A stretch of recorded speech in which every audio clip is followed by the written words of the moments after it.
It's your boy Young Love. I give him that treatment. Pancho leg stay the Panchir America. Panye Dwal, Pancho leg stay the Panchir America. Panye Dwal, walk on your leg, Kankaro, what on a watching. Oga level leg, gear, bow, leg. Panda with ya, Panchir America. Panye Dwal, Chingatongo Pandon, could you ever buy a check out? Papu Panda Jiro, what ya be Dwal venting.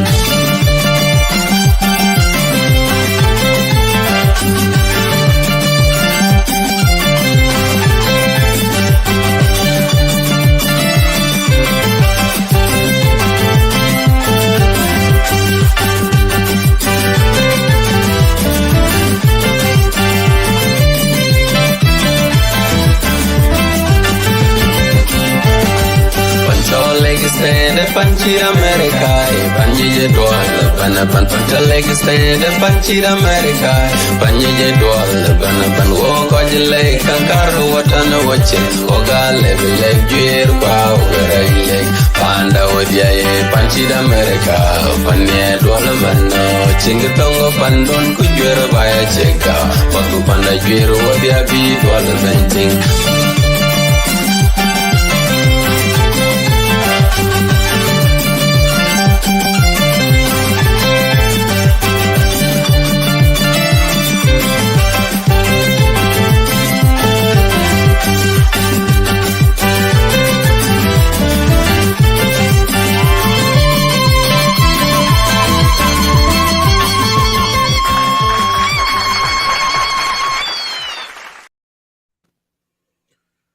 Welcome everybody. Welcome to Lake State Media. My name is Abraham Madut Jok. I'm one of the Lake State Media hosts.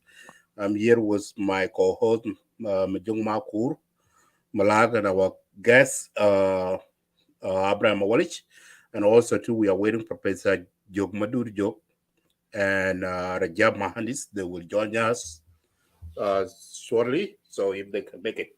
So I will yield microphone back to my co-host, Jok. Take over. Then introduce our guest. Thank you. Start sharing the video, guys. Thank you, Abraham Madut. To all our viewers, our Lake State Media on Clubhouse, Facebook, and YouTube, you're all welcome to Lake State Media Beyond Boundaries. On today's discussion, 5th May 2022, and in the studio with us, we have important 3 guests.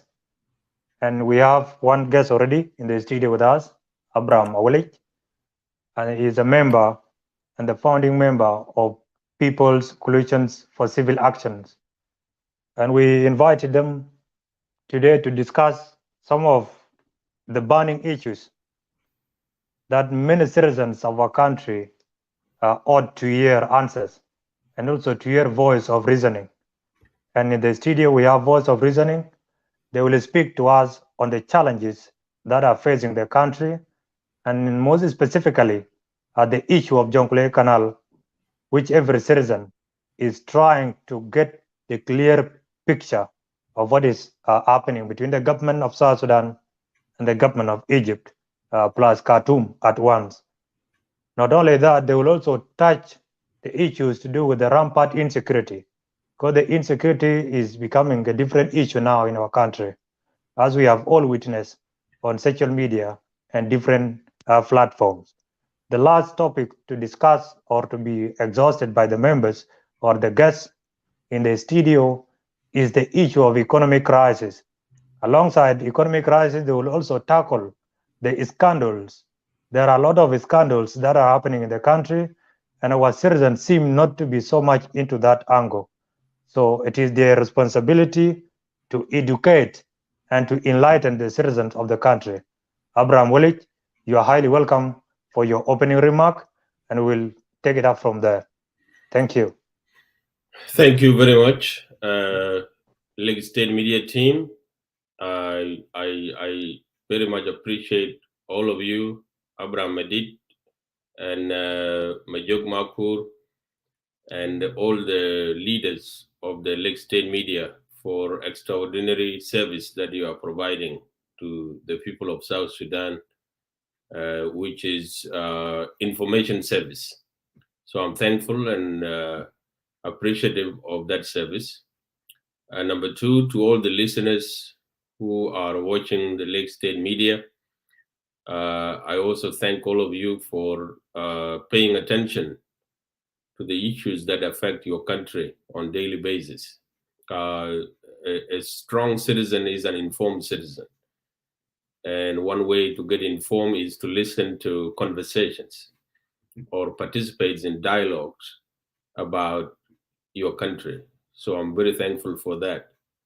And on the matter at hand, I'm looking forward to having an honest and frank discussion on these matters related to the dredging of the rivers and also the discussion on the resumption of Jonglei Canal and the growing economic challenges facing the country, and as well as the insecurity. So I look forward to having those conversations. So thank you very much. Thank you, Awuolic, for that wonderful opening remark. The first item for us to discuss is the issue of Jonglei Canal. Since it was being announced in the month of February by the General Taban Dengai, the Vice President of the Republic of South Sudan, in charge of infrastructure cluster. He announced that the only solutions to floods in South Sudan is to resume Jonglei Canal project, which was initiated in 1907 by a British guy. And since that time of February, many conversations were held around the same topic, and many South Sudanese voiced in their opinions in regard to Jonglei Canal. What are the advantages and disadvantages? And seem like many citizens agree unanimously that the disadvantages of Jonglei Canal resumptions or projects are more overweighting the advantages. And as a natural principles of human being, you go for something that you will gain more profit compared to the one that you will have more losses. As a member of PCCA, you have been so vital you have been advocating for several items and things that are happening in our country. It is our privilege as Lake State Media today to seek for your take in regard to this Jonglei Canal resumption. Last week or this week, actually, we have seen the equipment being transported from Egypt, Sudan, all the way to Unity State. And they were received majestically by the state governor, Honorable Montwil. What is your take, Awuolic, in regard to the same issue? Well, thank you very much, Jok Makur, for that question. The issue of Jonglei Canal is so dear to many South Sudanese, especially the generation of the liberation struggle, which started in 1983. And one of the 5 objectives articulated by the SPLM-SPLA was the issue of Jonglei Canal. And the SPLM-SPLA was established actually to disrupt and prevent the completion of Jonglei Canal. And the machine, macro wheel, was actually attacked by SPLA unit, which disabled the process, and therefore making the project impossible to complete. And the simple reason was that our people are not informed enough about the long-term consequences of Jonglei Canal. And by the way, Jonglei Canal is not a project of South Sudan. This has to be made clear. The people of South Sudan has never had a plan to have a canal. If we had a plan to have a canal, it would be a plan that originates from our own government, debated by our own parliament, and people who are concerned would be consulted intensively or extensively until that project is approved by the will of the people of South Sudan. So Jonglei Canal is primarily an Egyptian project intended to increase the volume and the speed of water flow to Egypt. And this has to be understood in that context. And I can say in Africa, the only country with a very clear foreign policy driven by its own national interests is Egypt.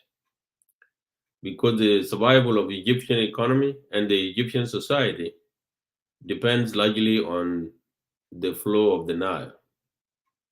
And so it is no fault of Egypt to want to improve the welfare of their people. But then the question that arises out of this is that a whole society in the eastern, in the Rift Valley and the Nile Valley survive on this water that is present now in the Sud and in Lake Victoria. That system, that ecosystem is what supports the entire region. That is why the ethnic groups of the Nilotic groups are called the River Lake Nilotes. They survive on that basin, the Nile Basin and the Rift Valley Basin. And so the issue of a canal is very problematic and very sensitive to many people, because if you drain the Sud, because the Sud actually support the entire region, the belt, which stretches from Ethiopia all the way to the Sahel region, that region survives on the Nile Valley because the evaporation that originates from the Sud forms the rain, and it is the rain that keeps the system flowing. Now, if you drain the Sud and you are left only with the main Nile, that whole ecosystem is stretching from Ethiopia all the way to the Sahel region in West Africa will be affected.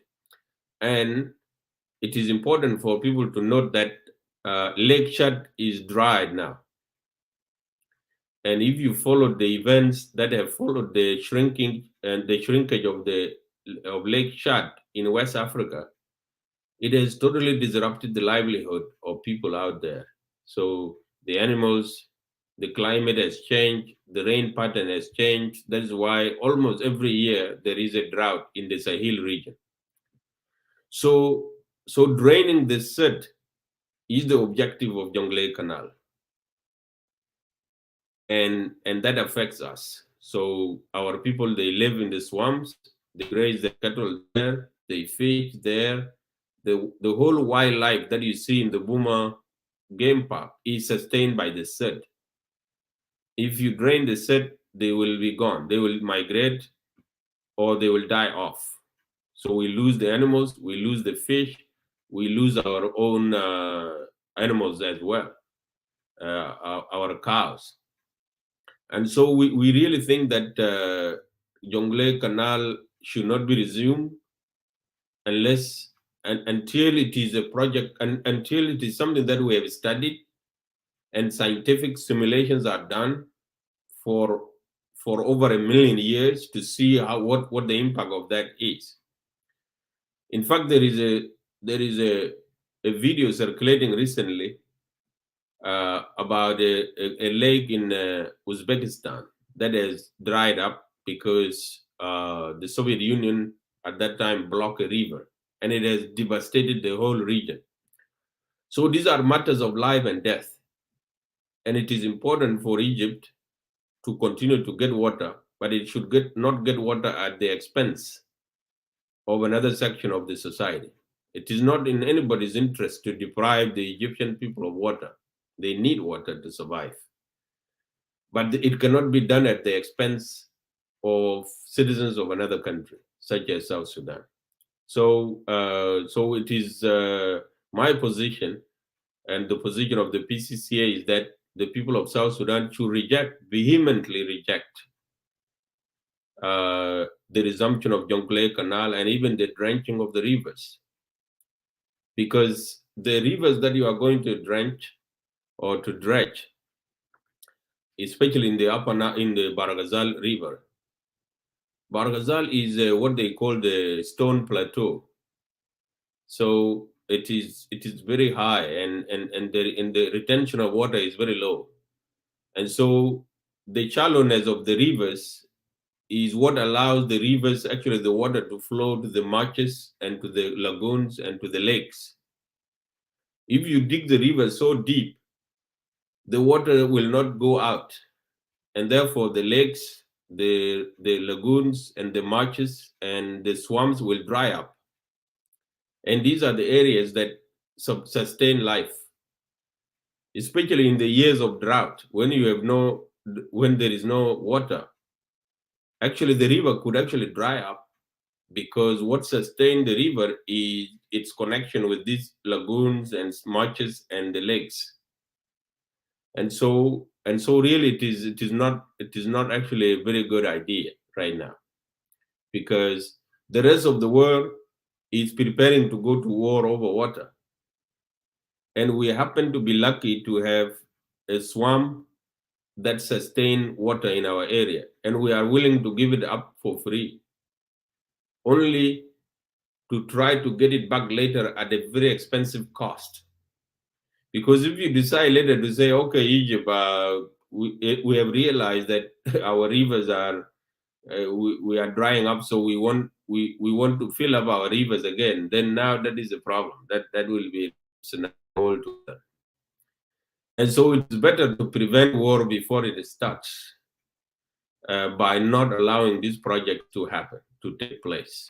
And so that is my position.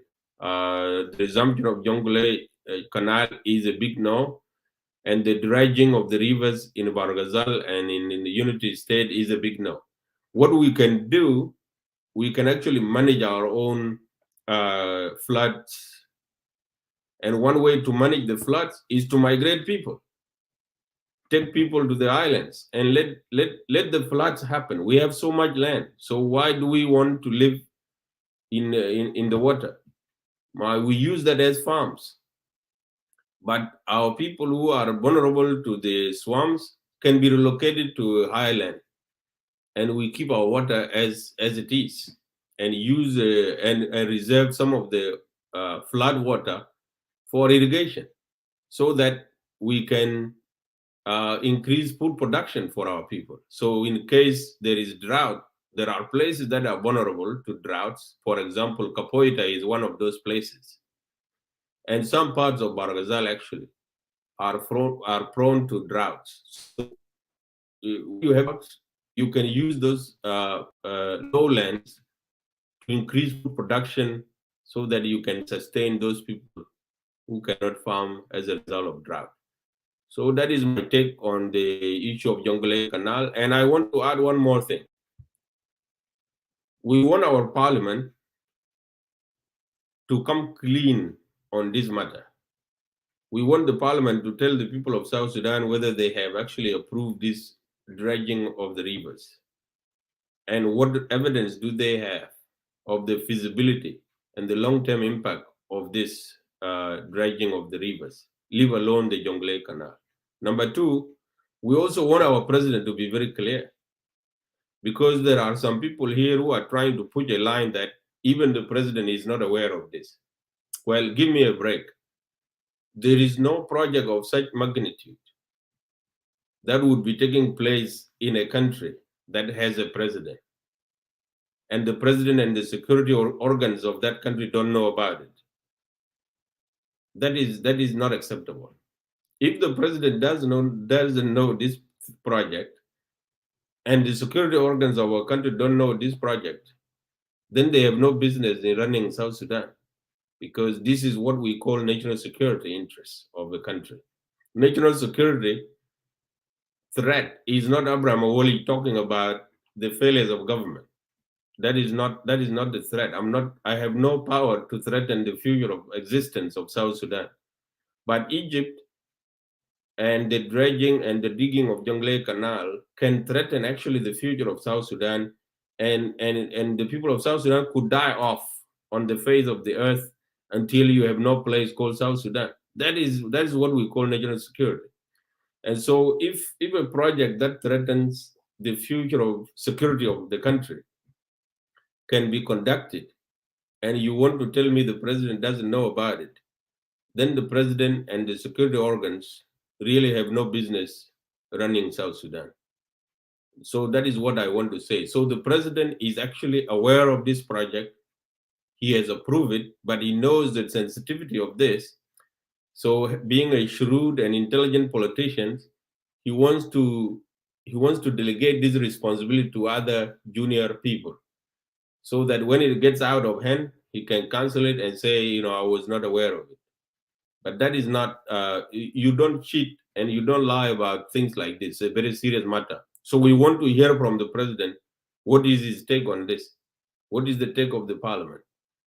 And also the people of Barghazal and Unity State, they also need to tell us, what do they know about this project? Have they been sensitized about it? Have they been properly educated about it?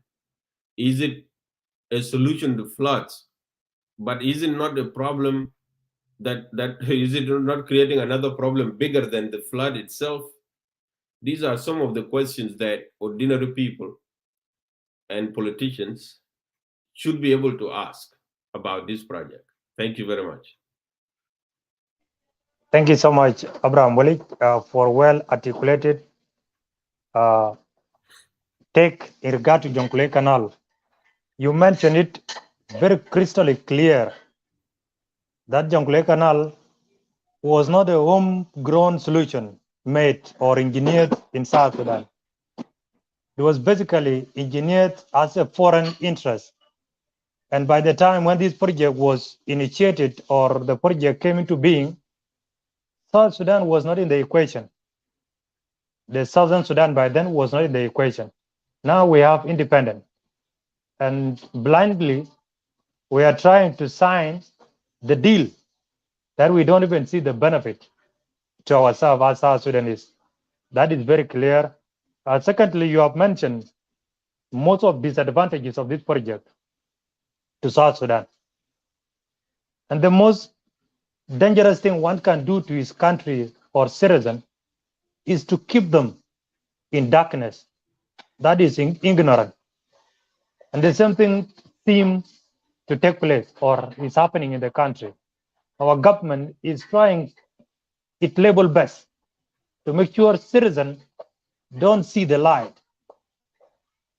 They want to keep them in ignorance so that they assume whatever thing the leader said is the right thing to do, without exploring the possible opportunities and possibilities of this thing being championed by the government. Awuolic, you have articulated well in that regard, but you have answered two questions which are supposed to be a follow-up question, and still I will beg you to echo more on those two things. Number one is the issue of president. President is silent about this. Other security organs or security apparatus of the country are so silent about this. What is it? Many citizens are wondering in their mind. Others are saying maybe there is a conspiracy theory being deployed here in this regard. And you have touched a little bit of it, that maybe the president have delegated the juniors to execute the plan. And when the plan get out of hand from the citizen aspect, then the president will come to light and tell us that I was not aware. Now that I'm aware through your noise or through your calls as citizen, then I have to post the project. You need to echo more about that. What is the intention of the ruling party? We remember there is several branches of SPLM, but what we regard now as a ruling party is SPLM-IG, where the president is the chairperson. We have never heard anybody talking about this. The only two people who are championing this is Vice President Abendengai and the first Vice President, Dr. Riek Machar Teng. And the reason they normally give is the issue of floods. After you echo more in regard to the silence of the ruling party and its security apparatus, you will also answer why. What can we tell to these people of Jonglei, Unity State, and the part of Lagos State? Most people now are silent, knowing that this will be the solution to the flood issue. And that is what many people are seeing as per now. Thank you. Well, thank you very much. Well, on the particular issue of why the president is not visible on this project and why the security organs are silent, I can say something about the security. The security organs obviously cannot speak on politically sensitive matters. They only speak through the president. So they would go to the president and say, Mr. President, this thing is a threat against national security. And we recommend this action and that action.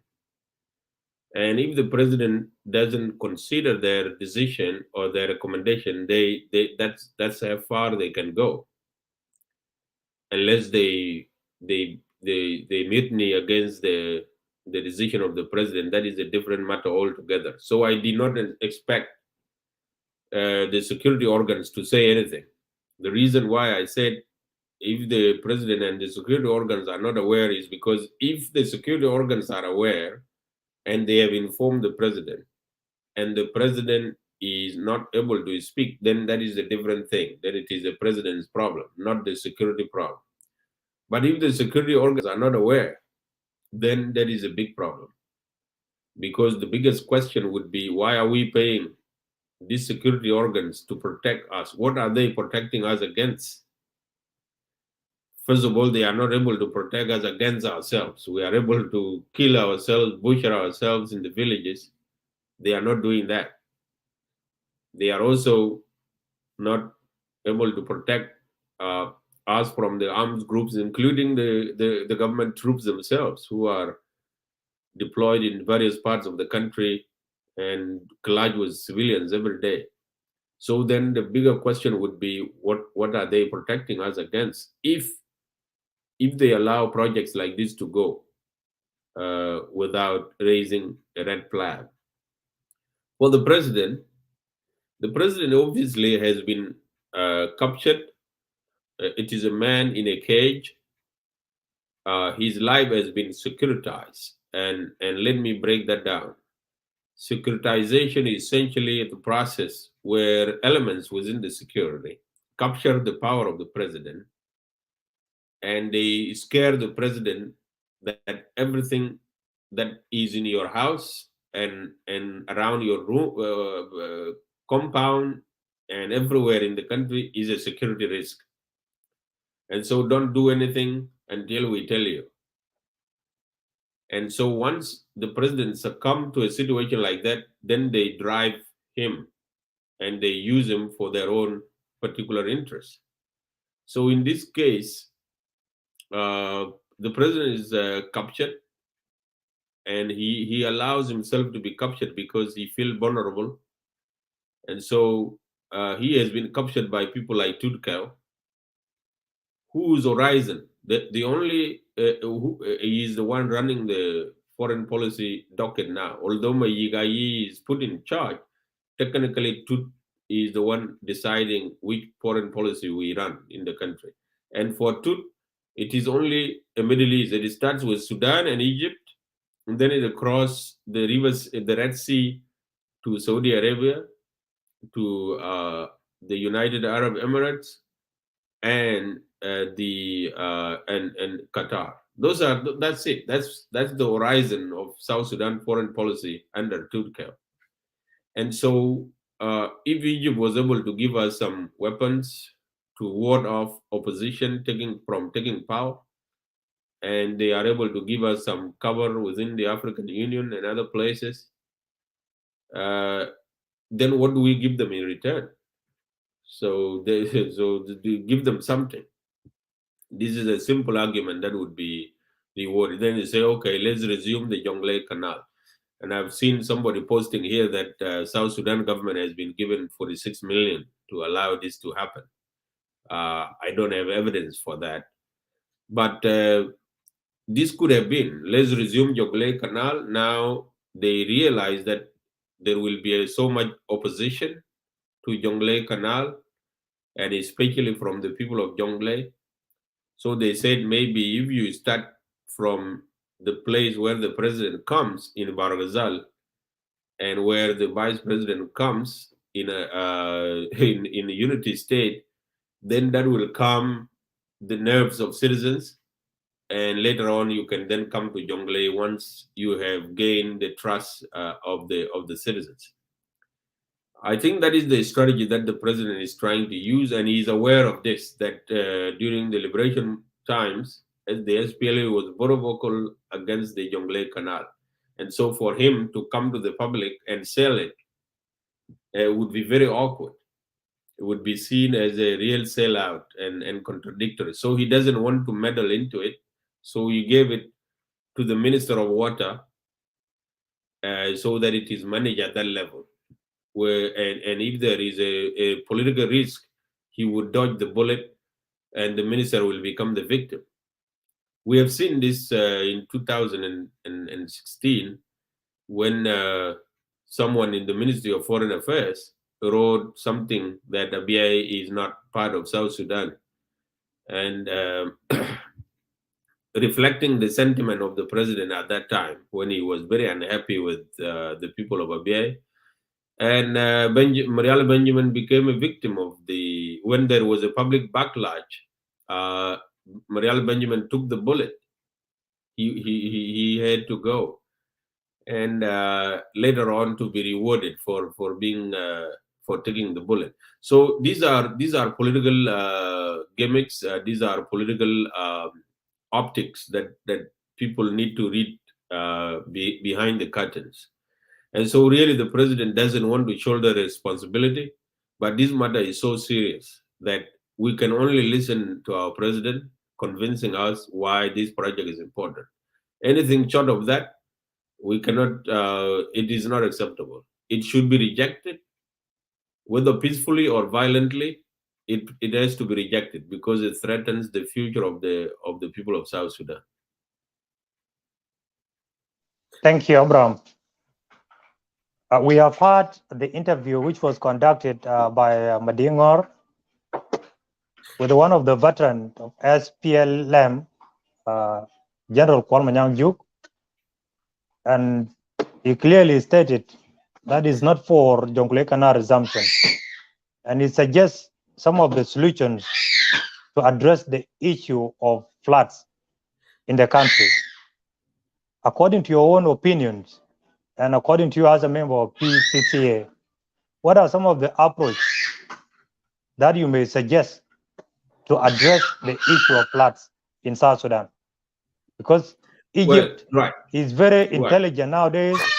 They have seen South Sudan is so divided politically, and citizens are so divided based on their ethnic lines or political affiliations. And then there is pressure of floods in the country. So they have seen as the only window for them to execute their plan.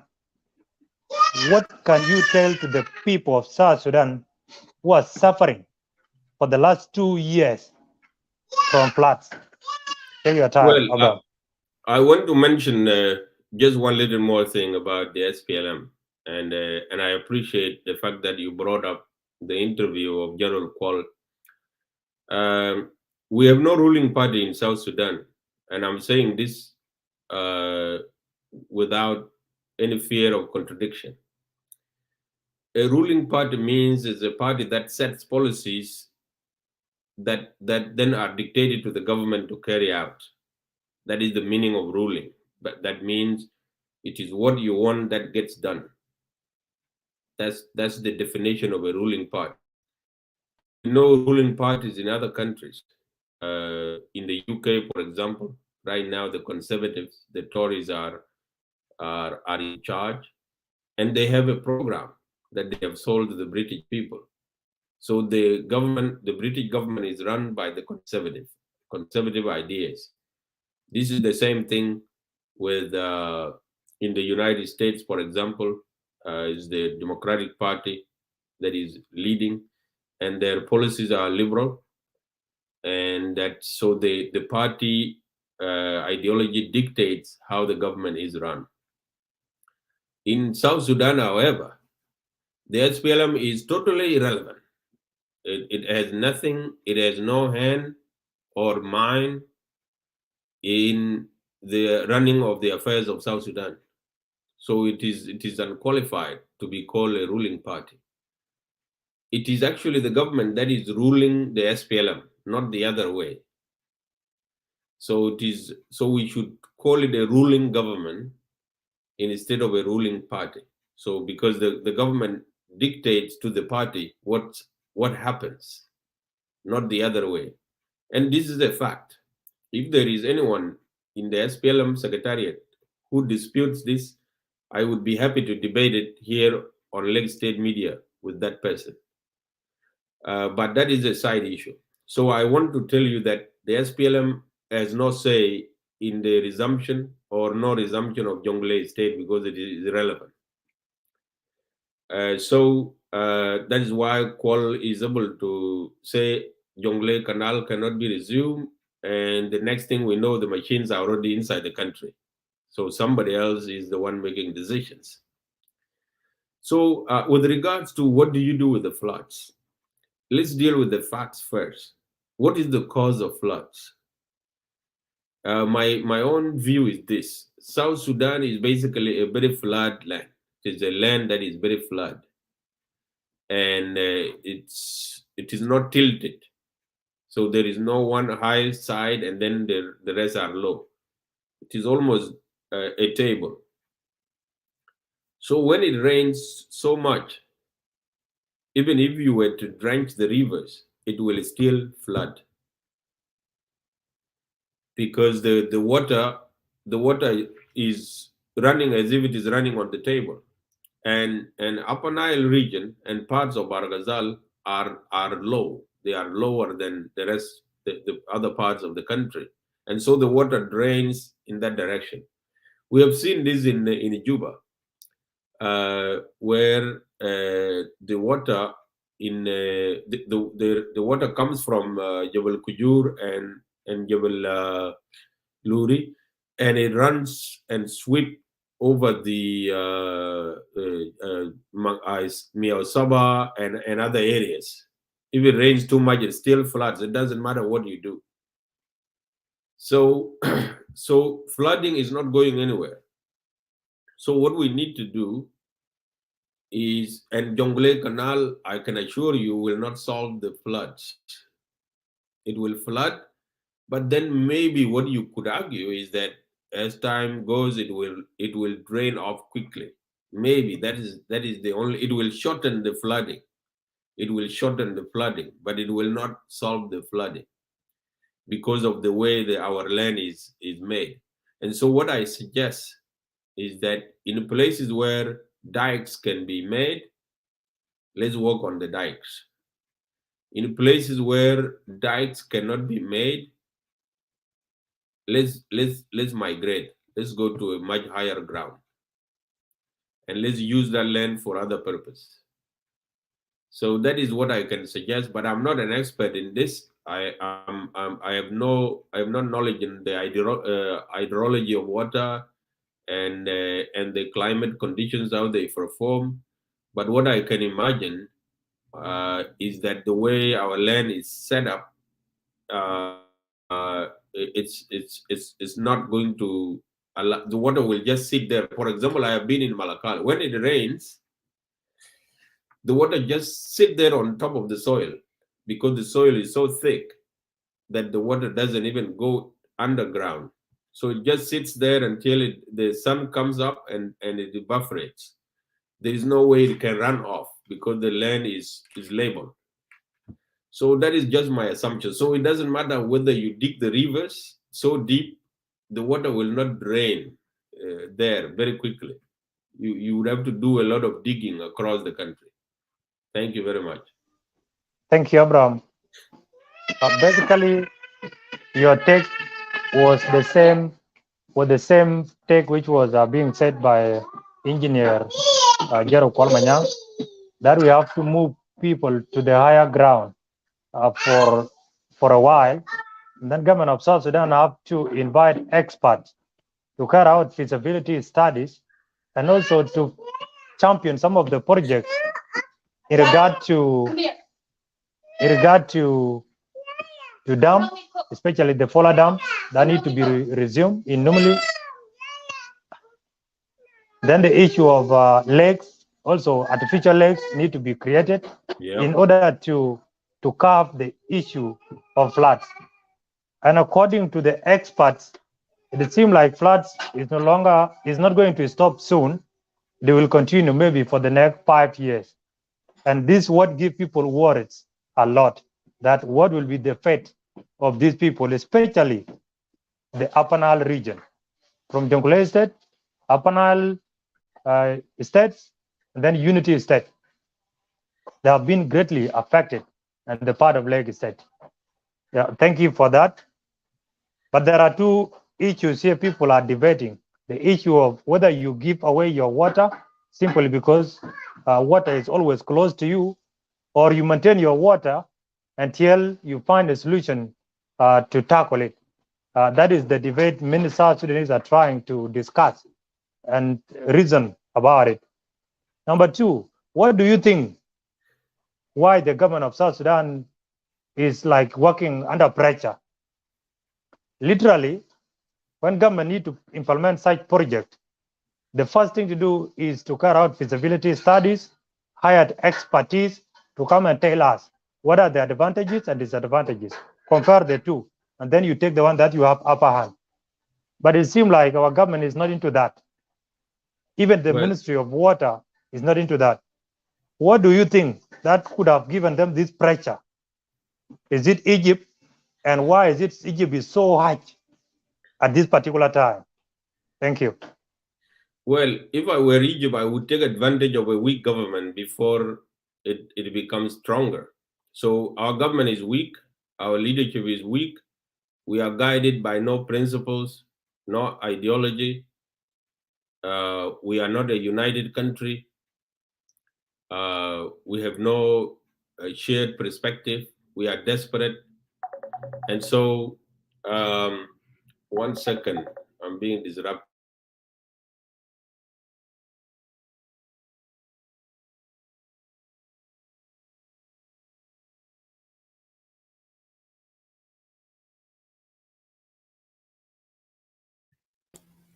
Yeah, sorry. So our government is being taken advantage of because it is a weak government, and if you wait until you have a stronger government, then those things become very difficult. Those projects become very difficult.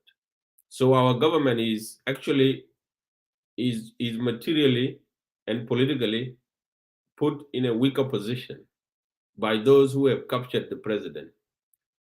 They tell him that he is vulnerable, he could be killed anytime, or he could be overthrown. But if he keeps Egypt, and if he keeps Saudi Arabia and those other Arab countries, then they can shore him up. And if he's getting broke, they will replenish his accounts to keep his government going. So basically, we are being taken advantage of because our leaders have been calculated and found to be weak, and our government is entirely weak, and our civil population is not informed. They don't even know their rights. And so if I were in their positions to serve the interests of my country, I would take advantage of a weak neighbor because it is a Machiavellian politics. There is morality and politics. They don't go together. You have to choose one. If you want to be moral, stay away from politics.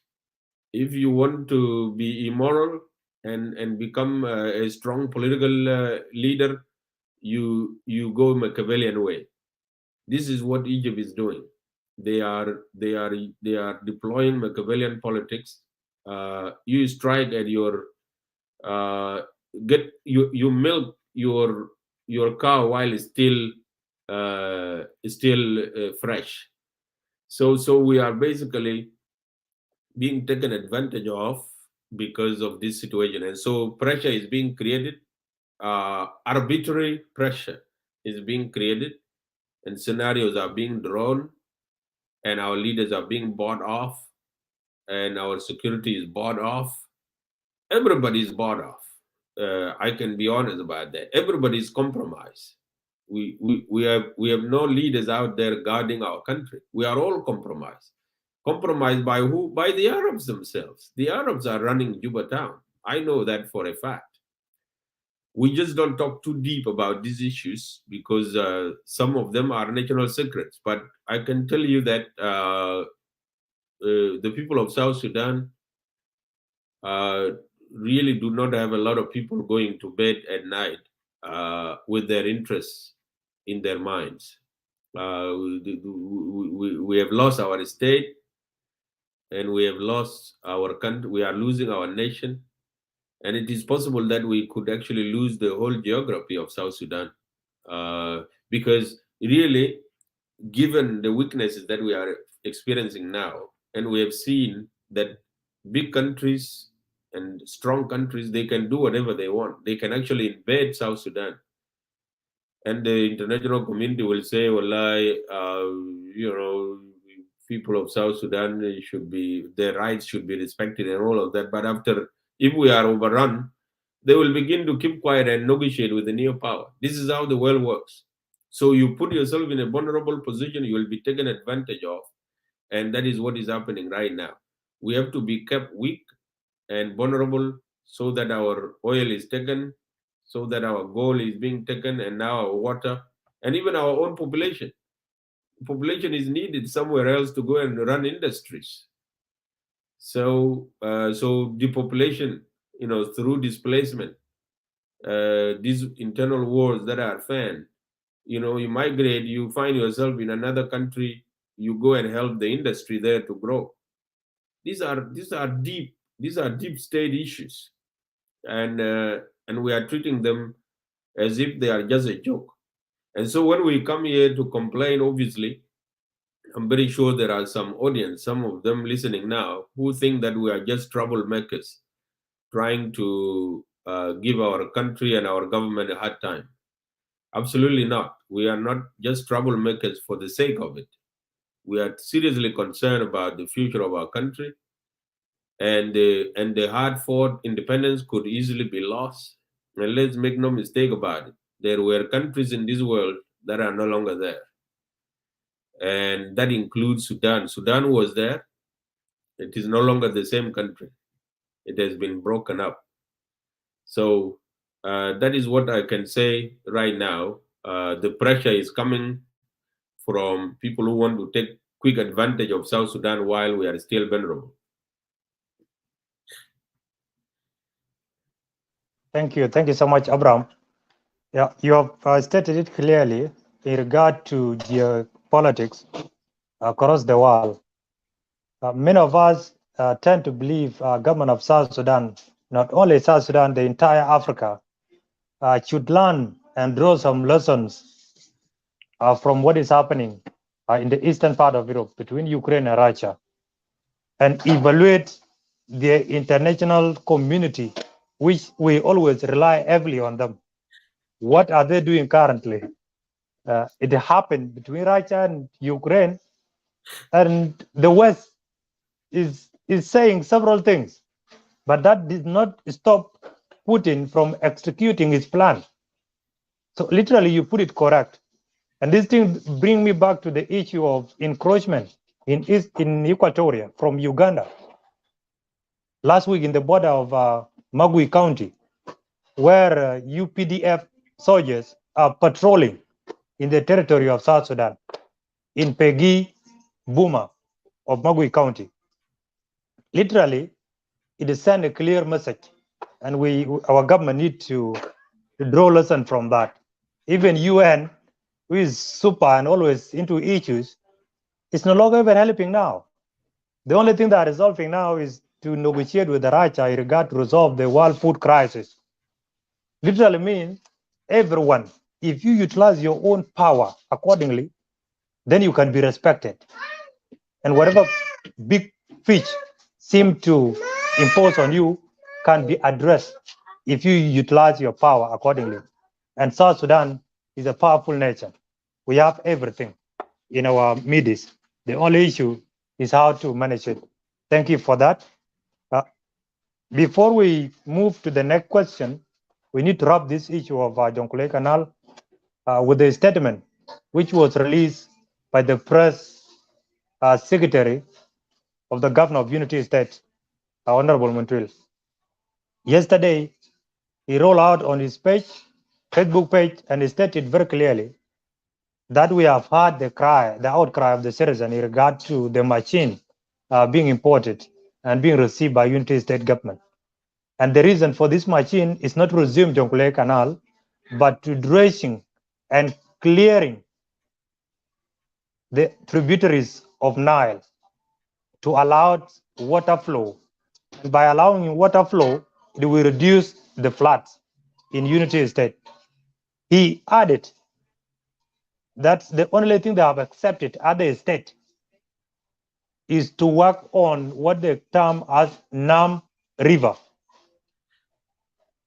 Basically, according to your own perception and analysis, what do you see here?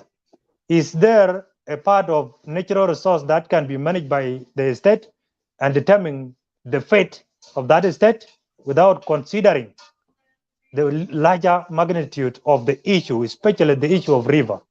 Thank you. Well, let me tell you this, my brother. So the question that should arise, an intelligent question that should arise, is that is the water coming from the rivers unable to go to the Nile? Is that what the governor tried to tell us, that because the water coming from the rivers tributaries is not flowing into the Nile and it gets stuck somewhere, and so we want to open the ways for the water to get to the Nile? If that is the explanation the governor is giving, it is laughable. The water is flowing into the Nile. The flooding issue is a separate matter altogether. The flooding issue is not coming from the tributaries. It is coming from the Nile itself. And so what is it? What solution is there when you dig up a dry up river? So I know I come from one place when there is a river that comes, it's seasonal, it dries up. So if you were to dig that tributary and make it deeper, how is that going to solve the Nile problem? Because already the water is dried up where it comes from. So it has no impact on the Nile itself. And so, and which scientific study shows that this is the problem? Where did they do the study and found that Baragazar River, Payi River, and other rivers coming from Enki River are the problem? They clog up somewhere and therefore they have to be dredged. We need to see that study. And so really, we really need to, nobody can be cheated here. Even a cattle keeper who hasn't gone to school can ask these questions, and he will know that this thing doesn't make sense. And so I think that the governor is trying to take bullets for Turkau. Basically, this is Turkau's country. This is Turkau's state. This is a project of Turkau. We have to make things plain and clear. This is a project of Turkau, which he uses for him to become an influential person. He has to show to Egypt and Saudi Arabia and Qatar and the United Arab Emirates and Sudan that he has actually captured the president. So this is one equation. So he has to prove to them that he has captured the president and therefore they should listen to him. And then on one side, he has to prove to the president that the Middle East, the Arab world, they listen to him. they will give him the money if he gives him more powers so that he can be seen as an influential person. This is a normal political game that everybody should be aware of. And so he went to Egypt and say, okay, if you do this, I can convince the president to do this jonglei thing. It's not easy. It's not difficult. It's just it can be done. And so Egypt probably gave him what he wanted, and then he came back to the president and said, I have brought something from Egypt. So if you do this, and the project was coded, obviously, knowing that the president may be sensitive to Jonglei Canal. And so really, fellow citizens, this is a very clear case of political blackmailing and state capture and elite capture. Our president has been captured. The government has been captured. This project is Turkey's project, and he's trying to demonstrate to the Arab world that he is the most powerful person in South Sudan. And so the fact that things came through Unity State, which is the hometown of Turkey, is a clear indication that this is where the project comes from. And so really, Governor Mointul would be well served by coming clean from this project.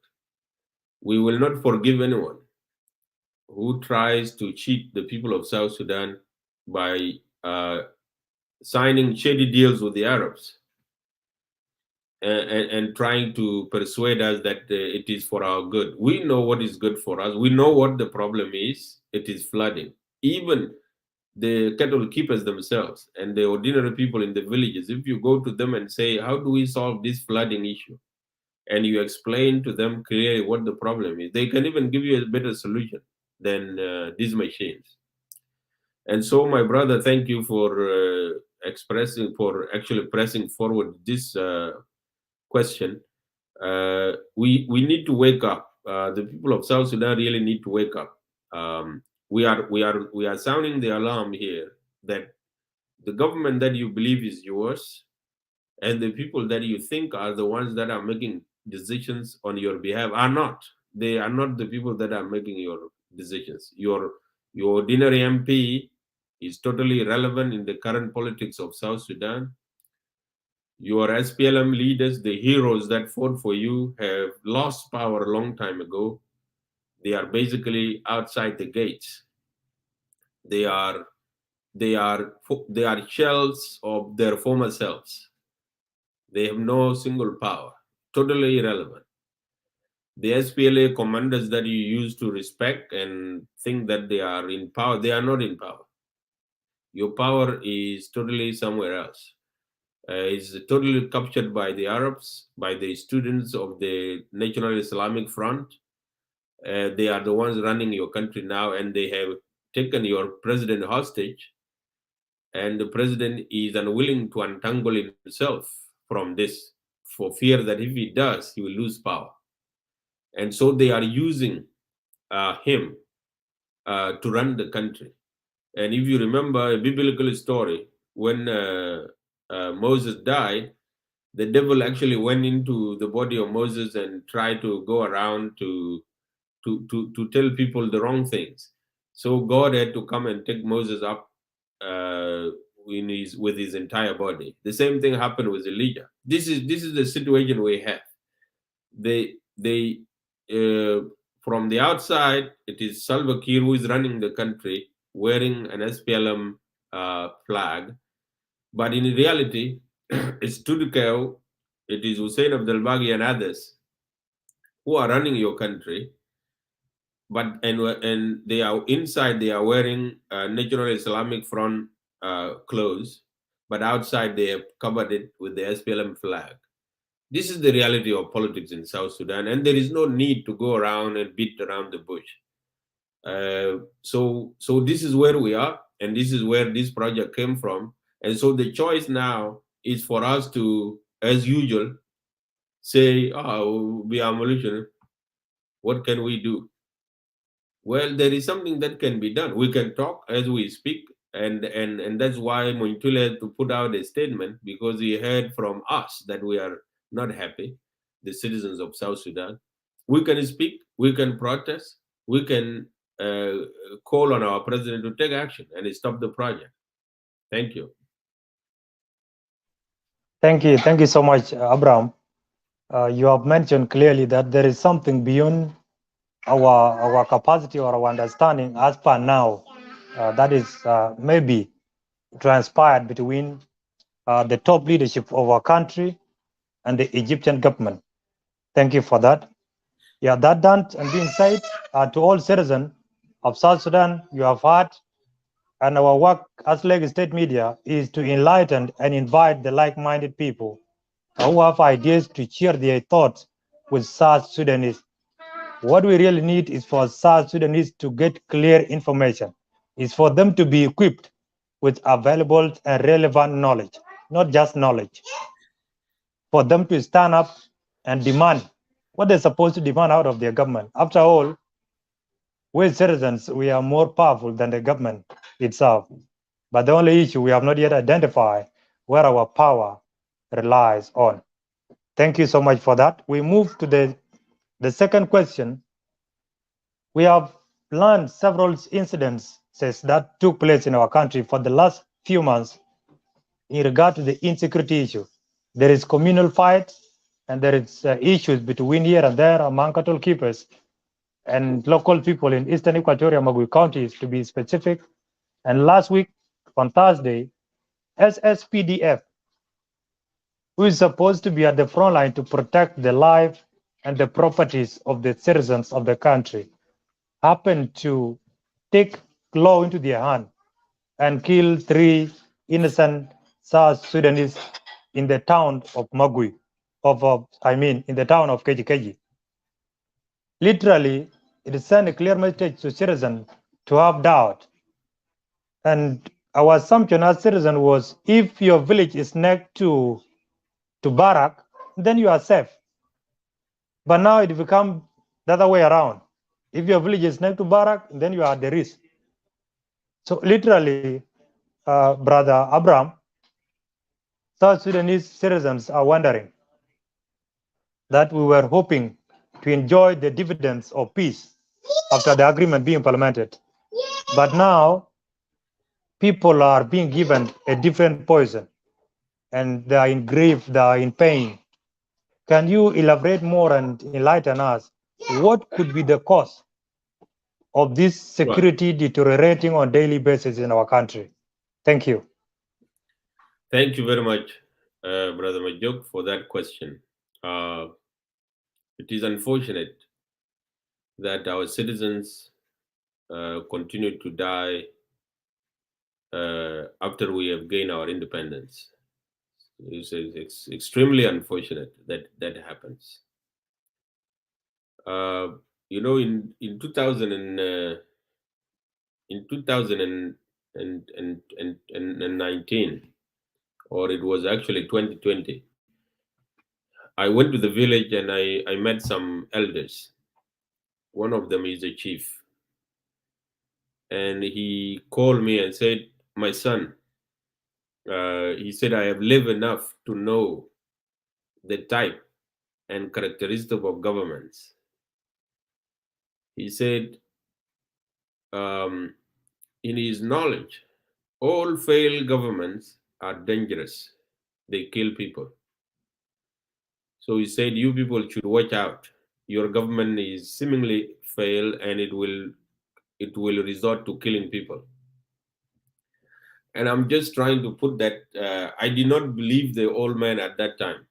I defended the government very seriously. I said the government has not failed. Everything is going very well. Of course, the normal lie that we have to give, even if we know deep down we have failed. And he also, one of the chiefs also added and said, in every life of human beings, even in the cattle camp, every animal has a tether. You know, it can be tasered somewhere. But it appears your government doesn't taser anything. Everything is loose. How do you control loose things? Said if all the cows or goats are loose, you cannot control it. So I took those two things and reflecting on them right now, and the violence that we are seeing, and I made this comment previously, that when a government has failed to deliver goods and services, it can also deliver violence as a product.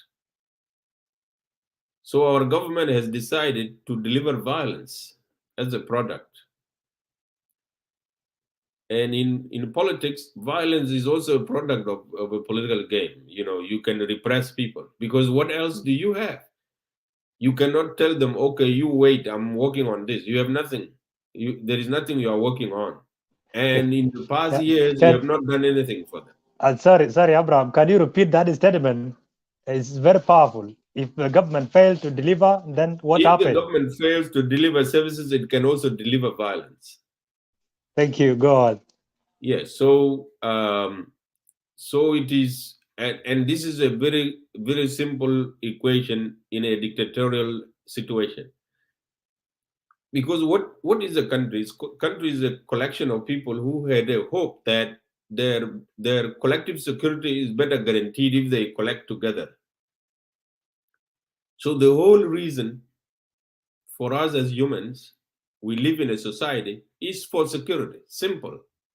So in my family, I know that I have a father, I have a mother and siblings. If anything happens, I will be protected. And the same thing with the clan, the same thing with the village, and your tribal sections and the tribes, and then later on the nation. The whole idea of creating these circles of identities is to guarantee protection. There is no any other business why human beings are social. It is to provide greater protection. And so if a nation is formed, the whole idea is that it will give us better protection. Unfortunately, when South Sudan was formed, and after the events of 2013, it has failed to give us better protection. So we all are withdrawing from this thing. Everybody has withdrawn from the project of South Sudan. And when we withdraw from the project of South Sudan, where do we go? We go and create smaller circles of protection because the bigger circle has collapsed. And so the rise in ethnic animosity is a function of withdrawal. So people have withdrawn to smaller circles. And so once you withdraw into a smaller circle, the circle next to you is your enemy automatically. If they are not in the circle, they are your enemy. And we know this growing up in the villages. People of the same clan can fight. And once they fight, they withdraw. So that section creates a circle, this other section creates a circle until the divide is breached again. That's why they perform those rituals, so that people can eat again. It is a rebuilding. It is a rebuilding of the of the relationship that has been broken. So in my view, the rise of violence can be attributed to three things. One, it is the state that has nothing to offer, because the peace agreement so far, since 2018 up to now, has nothing to offer.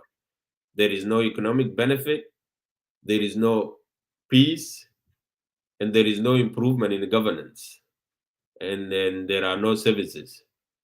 So failing to do that, you know that citizens are going to start demanding, so then you have to create chaos, so that they are busy handling internal chaos.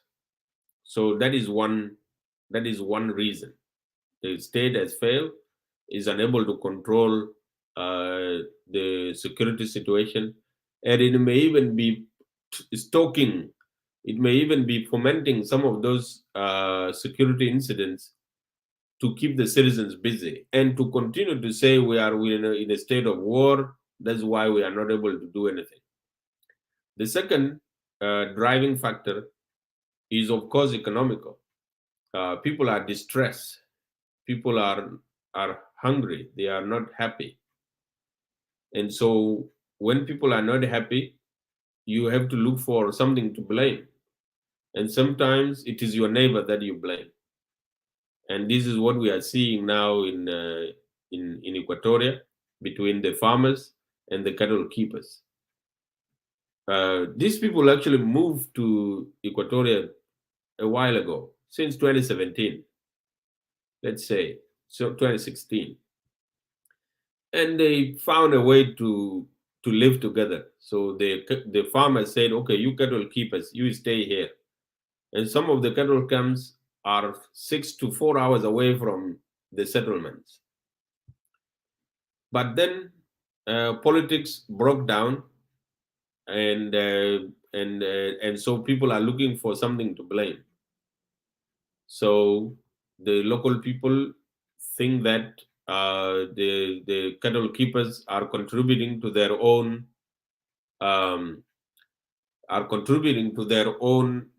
distress, and vice versa. And then the political entrepreneurs who are specialized in fomenting this, they went in and created incoherent interactions among the ordinary people, and they inflame the relationship. And so I can say for sure that the recent tension in Magui County is political.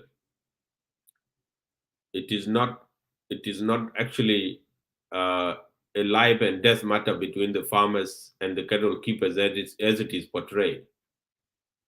It is political, and it is sponsored by the state. I can be very clear about that, to create violence, which is another form of delivering of things that the government can deliver, and so that you can reap some political benefits. I don't want to go so deep into it. The situation in Abyei and Ngok is also political, because the people of Abyei and Twitch have lived for so long, and this incident never occurred. So it is also political. It is also engineered by the political entrepreneurs running our country right now. And the same thing with Unity State. And let me tell you this. Lair County in South Sudan is one of the places that has suffered the most in our country, because Riek Machar comes from there.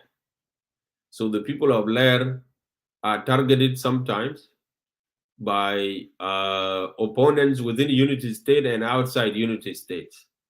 And so you will find, if you go back and do research, you will find that there is no single month that goes without real incident in Lair. And that is called ethnic cleansing, when an ethnic community is targeted because it has somehow managed to produce a politician who is so hungry for power, then you are collectively punished. So that situation also in Lair is all political, and it is very unfortunate that the people of Lair are subjected to that kind of brutal treatment simply because they happen to support Riek Machar, who is one of the political leaders of South Sudan, who is also responsible for the entire crisis. Yeah, so I think the violence is state sponsored to serve political interests. In the absence of services, you can deliver violence. That's what I said before. It is also influenced by stresses, economic stresses, and people are looking for somebody to blame for all these bad things that are happening in the country, and people turn to their neighbors and blame them. So ethnic and tribal animosities are rising. And maybe the third aspect of it is, as I have already actually mentioned it is a breakdown of the law and order. The government is unable to control the situation. And so local actors are able to act as they wish. For example, when the cattle was taken in Magui, about 10,000 head of cattle, really, what kind of thief stealing 10,000 heads of cattle cannot be caught, honestly. I mean, even if you steal 5 goats, you can still be traced, leave alone 10,000 head of cattle. How do you take 10,000 head of cattle and you are not caught? So that goes to suggest that the state probably either is unwilling to or has no capacity to control the situation, or it has sponsored that incident. So that is what I can say, and I can tell you this, the incidence of violence will continue to rise as the economic conditions get bad and as ethnic animosities get bad. And to tell you a little bit more, when people were massacred in Mogale, 30 people, that very day our president went to the airport and flew to Qatar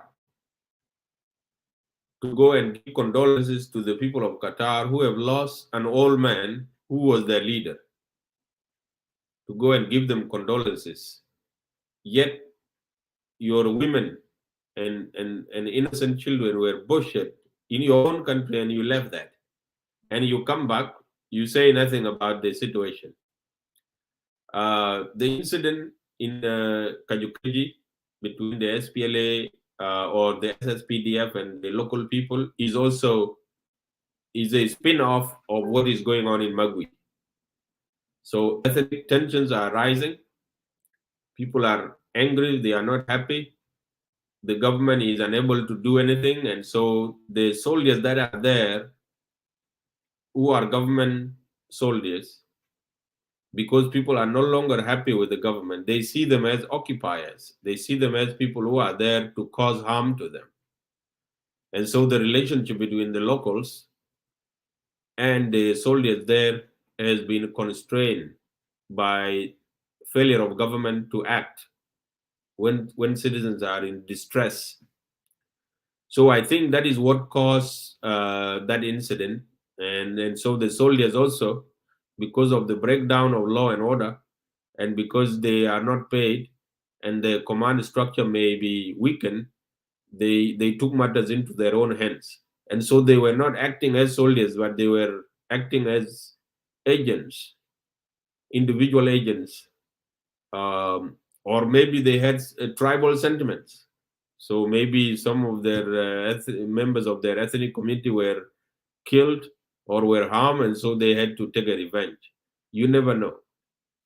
But this is all to tell you that the whole system is collapsed. And so such events are going to increase, and the situation in South Sudan will get far worse before it gets any better. Thank you. Thank you so much, Abraham, for that articulation and trying to explore the possibilities why the violence is so much currently in our country. You mentioned 3 points which are very critical, and one could consider them as the engineering factors that influence the violence among the community. You mentioned it clearly, the economic crisis is at the war front. That is why people hate themselves, because when you are angry, even your mind cannot reason well. So that is very true. But in regard to the insecurity or the incident that happened in my wood and Lair County of Unity State, the UN. Can we take a 2-minute break? All right. You guys take 2-minute break. All right. Or even right. 1 minute, I guess. Thank you. All right. Yeah, thanks.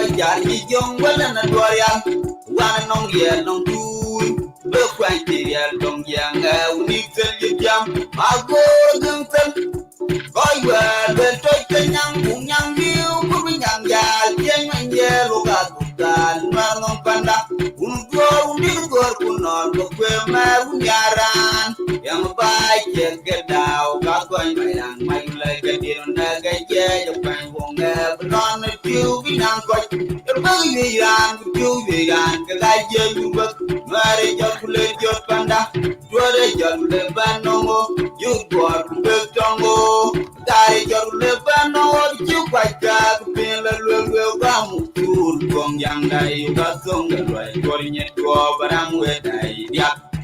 They long pen gun on rank and make you my duck. Oh, John, when I go my leg, my bone, yeah, my jura doing in you. That my yell wrong, when we get on the lamb, going to get my cool, that would deal by with paying a film. There been my jura limb to my organ. Oh, man, I'm in the door, they Janet. I'm to go to the big door, and what you're going to come in, you go, come in. Narbo go to the king, Jerry Mort, and Mayan Londa, don't be late.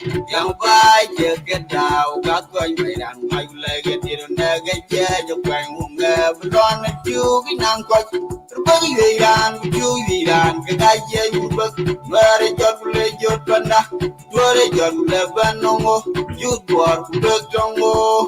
Got it, your Lebanon, you quite got a little from young day, you got some good going into our I'm with I. But my bang, will go down my life. You can mother, the right actor, my guru, and I don't need you. I can't move or I kill you, who to lead your job. But Royal, my tiny young, Panda, my real queen. No bug on my burden, couldn't train my burden. And Mutul, I did, I knew right. Rang my young dog, then I look from William Tulan Mubai, young by, get out, got going and my like a deal on the yeah, you find won't have none of you in Uncle. You're bugging the young, you young, because I gave you look, marry your panda, you're a young Lebanon, you work with Jongo, got your Lebanon, you quite got the pillar will come to Gong Yang Dai, got some good right, calling it to over and where I, yeah.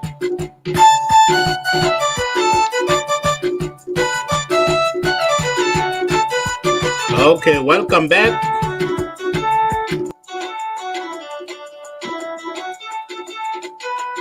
Thank you, Abraham Adit, for that wonderful break. At least we should. It's good to have break at some point. Yeah. To our viewers, welcome back once again for our last sessions of today's interview with Abraham Awuolic, the member of PCCA, People's Coalition for Civil Actions. We were on the issue of insecurity in our country, and our last questions before the break was the incident which you mentioned clearly during your first remark, Abraham, the issue of my Wood and Lair County. The atrocities which were committed in that part of the country were unbelievable and heartbreaking. Seeing a 2-year-old or even 1-year-old baby, or even less than a year-old baby, being speared in the stomach and circulated on social media. It was so sad. According to the UN panel of experts on South Sudan, reports dated 28th of April and another letter dated on 17th of May 2022, they submitted this report and they were requesting the UN Security Council to sanction some of the individuals that are found to be in the incident of Lair as the engineer of the conflict. And according to the UN panel of expert reports on Maiwut and Lair County, killing were orchestrated by the Juba-based Tutke Ogalwak, Minmay, and Ezekiel Lul Gatkot, and Governor Muntil. Based on this report from a UN panel of experts, Abraham Awuolic, as a member of PCCA, What is your take? Do you think this report will indict these people until there will be sanctions? There are around 7 people in the list. Are they going to be sanctioned by the United Security Council? And if they are going to be sanctioned, how does South Sudan or how does South Sudan leaders look at the sanction? Are these sanctions effective or not? Thank you, Abraham. You can take your floor. Well, thank you so much, Brother Majuk, for your question. Listen, the events that took place in Lair, as you have mentioned, where babies were killed, and even recently in Magui, when little kids in Mogali, were killed. It goes to show you that our country is falling apart. A country that kills its women and children is not a healthy country. And so the events in my wood, of course, is part of the whole game of trying to control pockets of the country violently. This is why I said before that if you cannot deliver services, you can also deliver violence. So Ezekiel Olgatkwas used his position as a former minister of petroleum to carve out a political space for himself. And so being a person from Upper Nile, he had to, after he broke apart with Dr. Riek Machar and joining Taban, he had to take control of the Eastern Nuer, especially the Upper Nile region, and using the money actually to buy off some of the SPLA-IO commanders. And so it is not surprising that he would be mentioned in a project like that. And of course, Unity State has been split into three ways now, where the Mayom County, the Bull Nuer, is controlled by Muntwil and Puljang and Wijang and Tutkau. That is their base. And they were in support of the government against Dr. Riek Machar and Taban Dengai. Later on, Taban came in, and Taban had to carve out his own space, leaving Lair and Penyijar County to Riek Machar. And as a result, these two counties became fiercely contested. They became the stronghold of the SPLM-IO, loyal to Riek Machar, and both Tutkau and Taban wanted to take control of it.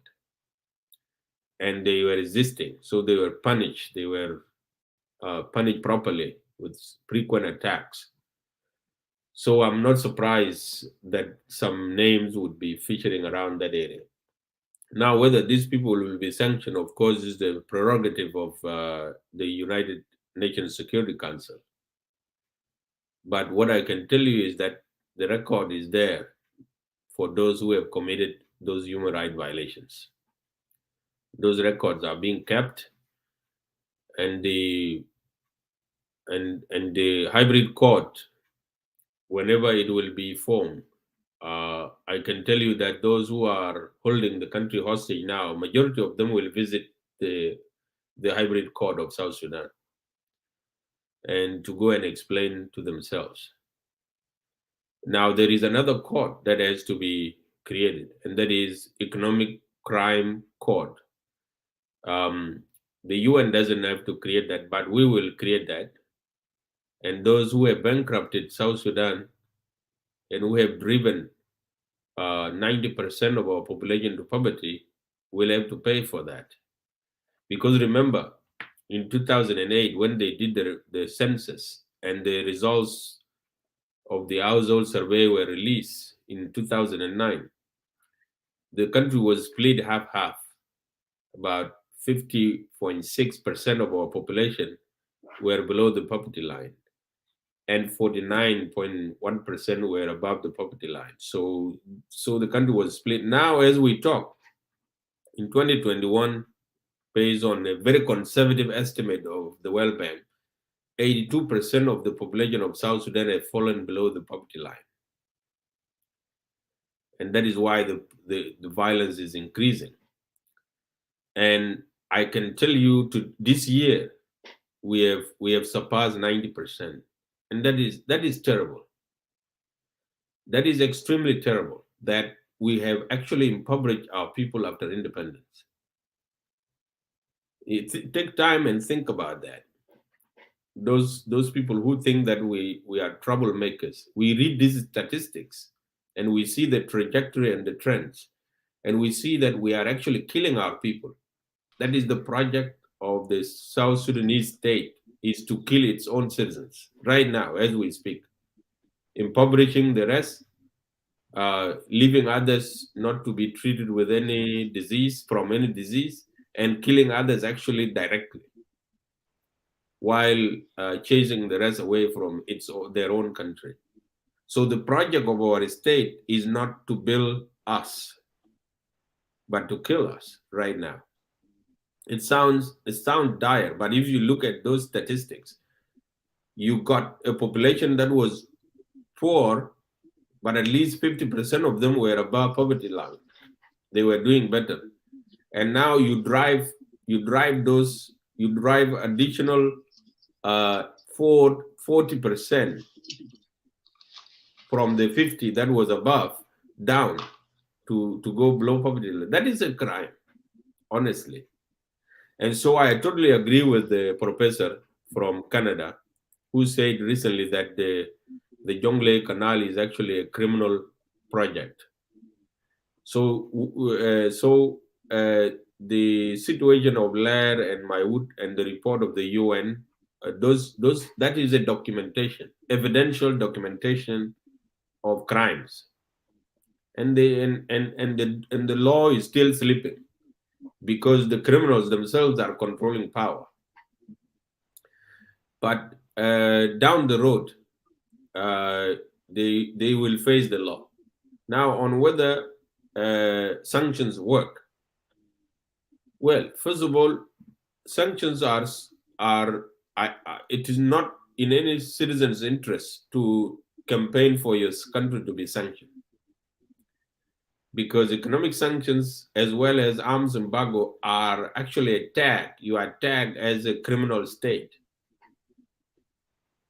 So basically the international community say, yeah, this guy is bad, so don't do business with him or her. And we are members of international community. So international community is saying South Sudan is not able to protect its people, it should not be given arms. And its own government officials are committing crimes and they are stealing from their own people. We should not even allow them to come and enjoy the freedom that our own citizens enjoy. That is where they do the trouble restrictions, and they freeze their assets so that they don't benefit from those things that they have stolen. But it has an impact on the citizens, because now if I'm a business person and I want to do business in South Sudan, I will not, because it's a bad country. Things may go bad. So you lose investment in that way. Let me tell you this. One day, I had the Visa card and I wanted to buy something online in South Sudan. And my card didn't work. So I called the bank and I said, I'm trying to buy something here. Why is my card not working? And they told me there is an administrative restriction in that area where you are. And I said, what administrative restriction? They say, we don't know, and we cannot help you. So basically, they have been told that don't do business there. And so we are losing. So that if people come to South Sudan and they are not able to use their cards to pay for their expenses, then we are losing money. That is a difficulty you want to give a tourist or a potential business investor. So definitely sanctions, they do harm countries, and that is their objective. Additionally, it is an indication of bad relations. If we are no longer in a good relationship, we give each other sanctions. So that goes to suggest that South Sudan is not in a good relationship with the international community now.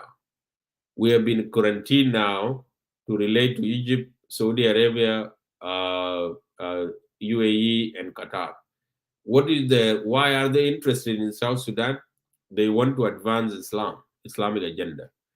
Egypt wants to advance its water policy. And I would not be shocked if we see a lot of investment in Islamic programs, Islamic universities, whatever school or mosque being built in South Sudan. So this is the situation. So I think our leaders, of course, they are afraid of sanctions. There was a publication recently on Sudan Post. One of the people who was sanctioned went to court to change his name from his Nuer name to a Dinka name. So that got to be a very serious situation. So I think something has bothered him about that. So for him to take that extreme measures to go to court and try to change his name. So it bothers them. And you have seen Ilya Lomoro went to court in Nairobi to get his money back and to clear his name, as he said. So these sanctions, they do bother them. But then the problem is, as soon as you are sanctioned, you lose power, and there is nothing you can do to make the policies better so that your sanction can be lifted. So this is the situation they are in. So I think while we feel bad that our country is sanctioned and has been given arms embargo, there is a roadmap on how to avoid those and things that we need to implement to get out of those sanctions. We have refused even to look at them. But then when the UN is sitting to consider our case, we wait as if that they are going to lift sanctions when we have done nothing about the what they call the benchmarks that were given to us. So anyway, my hope is that the records will be there. Those who are committing those atrocities will answer for them one day, that they will be sanctioned to register the dissatisfaction of the international community about the behavior of those individuals and the harm that they cause to citizens. I hope that happens. And I hope that one day we will have that hybrid court, and we will also have the economic court to settle these crimes of magnitude being committed now, including the crime of trying to steal our water. Thank you. And welcome, Chief. Thank you. Yeah, thank you so much, Abraham Awuolic.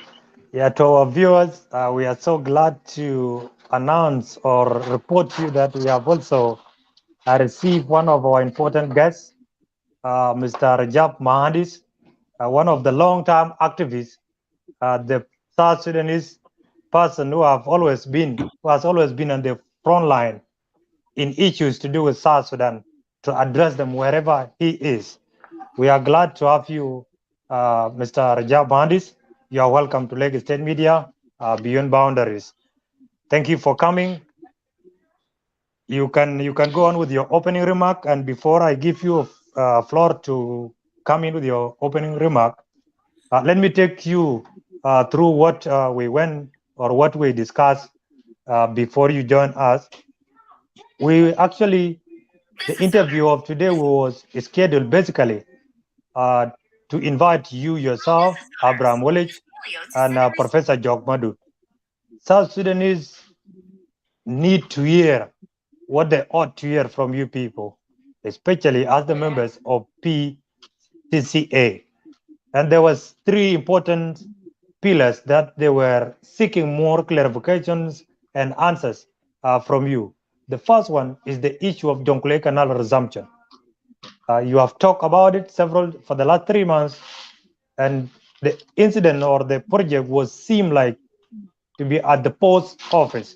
But unfortunately, for the last 2 days, we have seen equipment being received majestically by the state government of Unity State. This gave a lot of worries to South Sudanese across the globe, and there is outcry on social media that what is happening is our government ignoring our voice, or our government is trying to implement the project, the deadly project, according to the research we were made in long time ago in 1907 all the way to 1984 when it was paused by the civil war of Sudan. We exhausted that. Awuolic weighed in with his opinions, and now we move to the second question of rampant insecurity that you found us in. Because there were only three things: the issue of Jonglei Canal Resumption, the issue of rampant insecurity, and the good examples are the one which happened in KGKG between SSPDF personnel killing the innocent civilians, and the incidents of cattle herders and locals in Magui County, especially Mugali, and what happens in Lair and Maywood County of Unity State.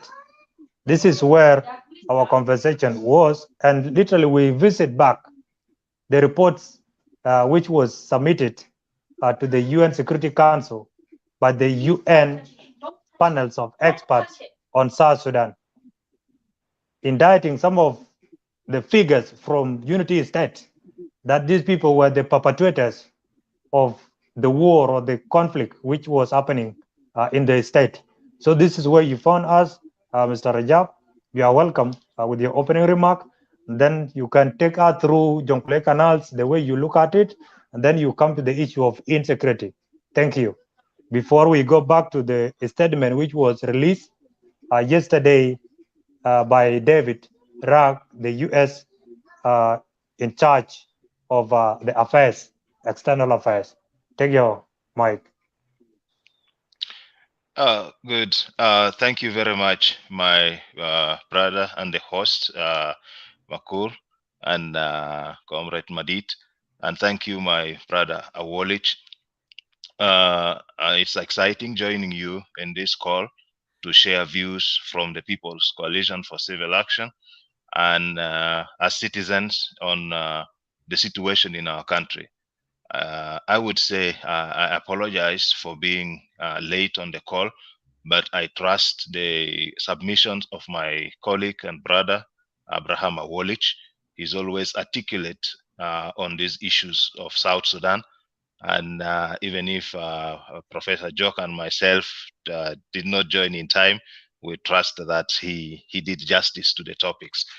And I want to commend you for hosting such conversations for us as South Sudanese to focus on the national issues and share views on what we think would help so that our people make informed decisions on these issues and also respond in a manner that prevents disasters that we have been facing and that may be looming if some of these suggestions are not taken into consideration.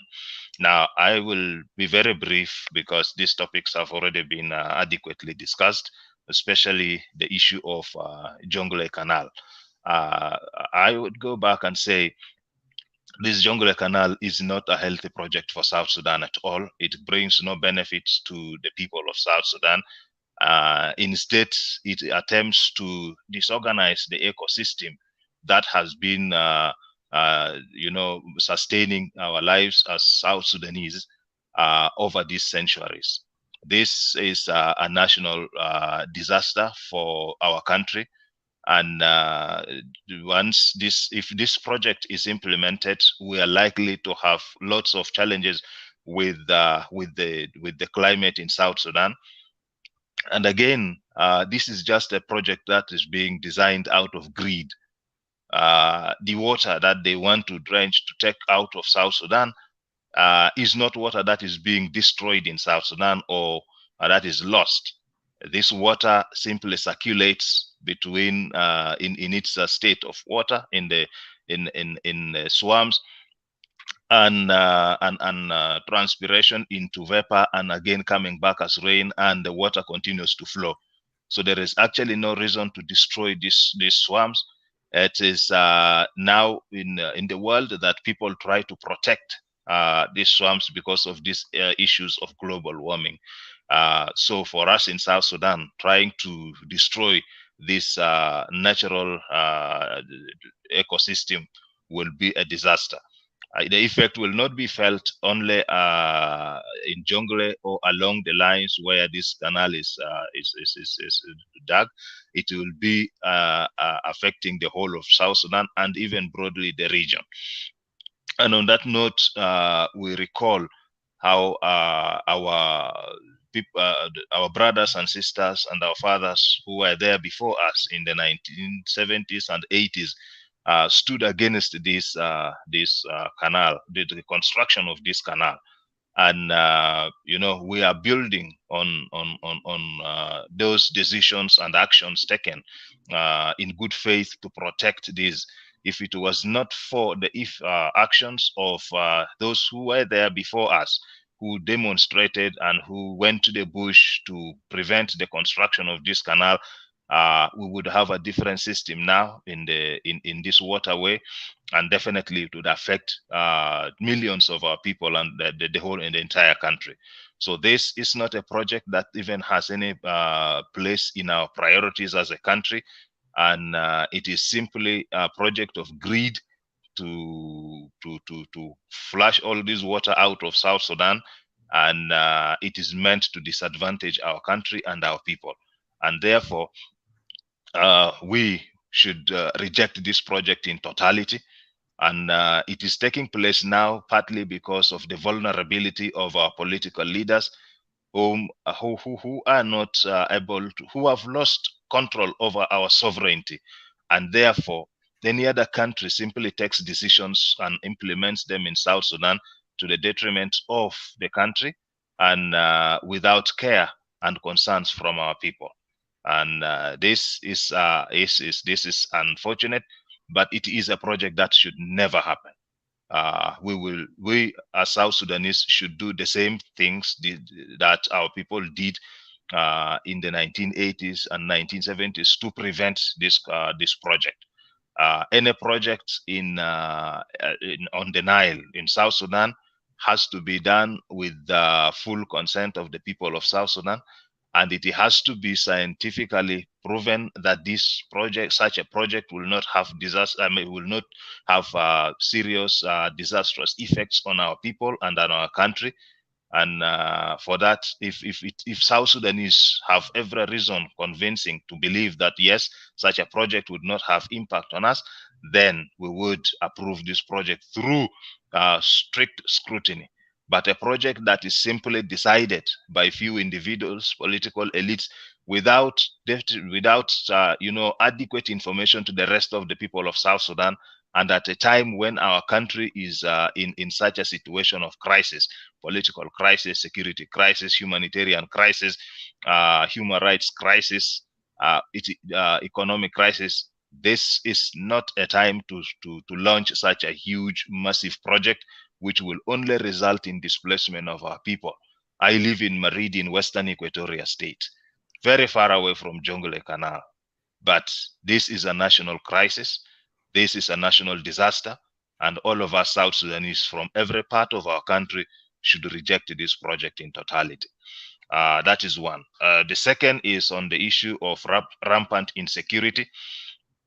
This rampant insecurity is not coming as a surprise to us, South Sudanese, especially who have been following this situation all this while. This is coming, of course, as a result of, first of all, the loss of control over security of our country. When we were still a liberation movement in the bush, as SPLM, SPLA, in all the liberated areas, there was full control over security of the people and the territories controlled in the liberated areas. Now we have become a government and in an independent state.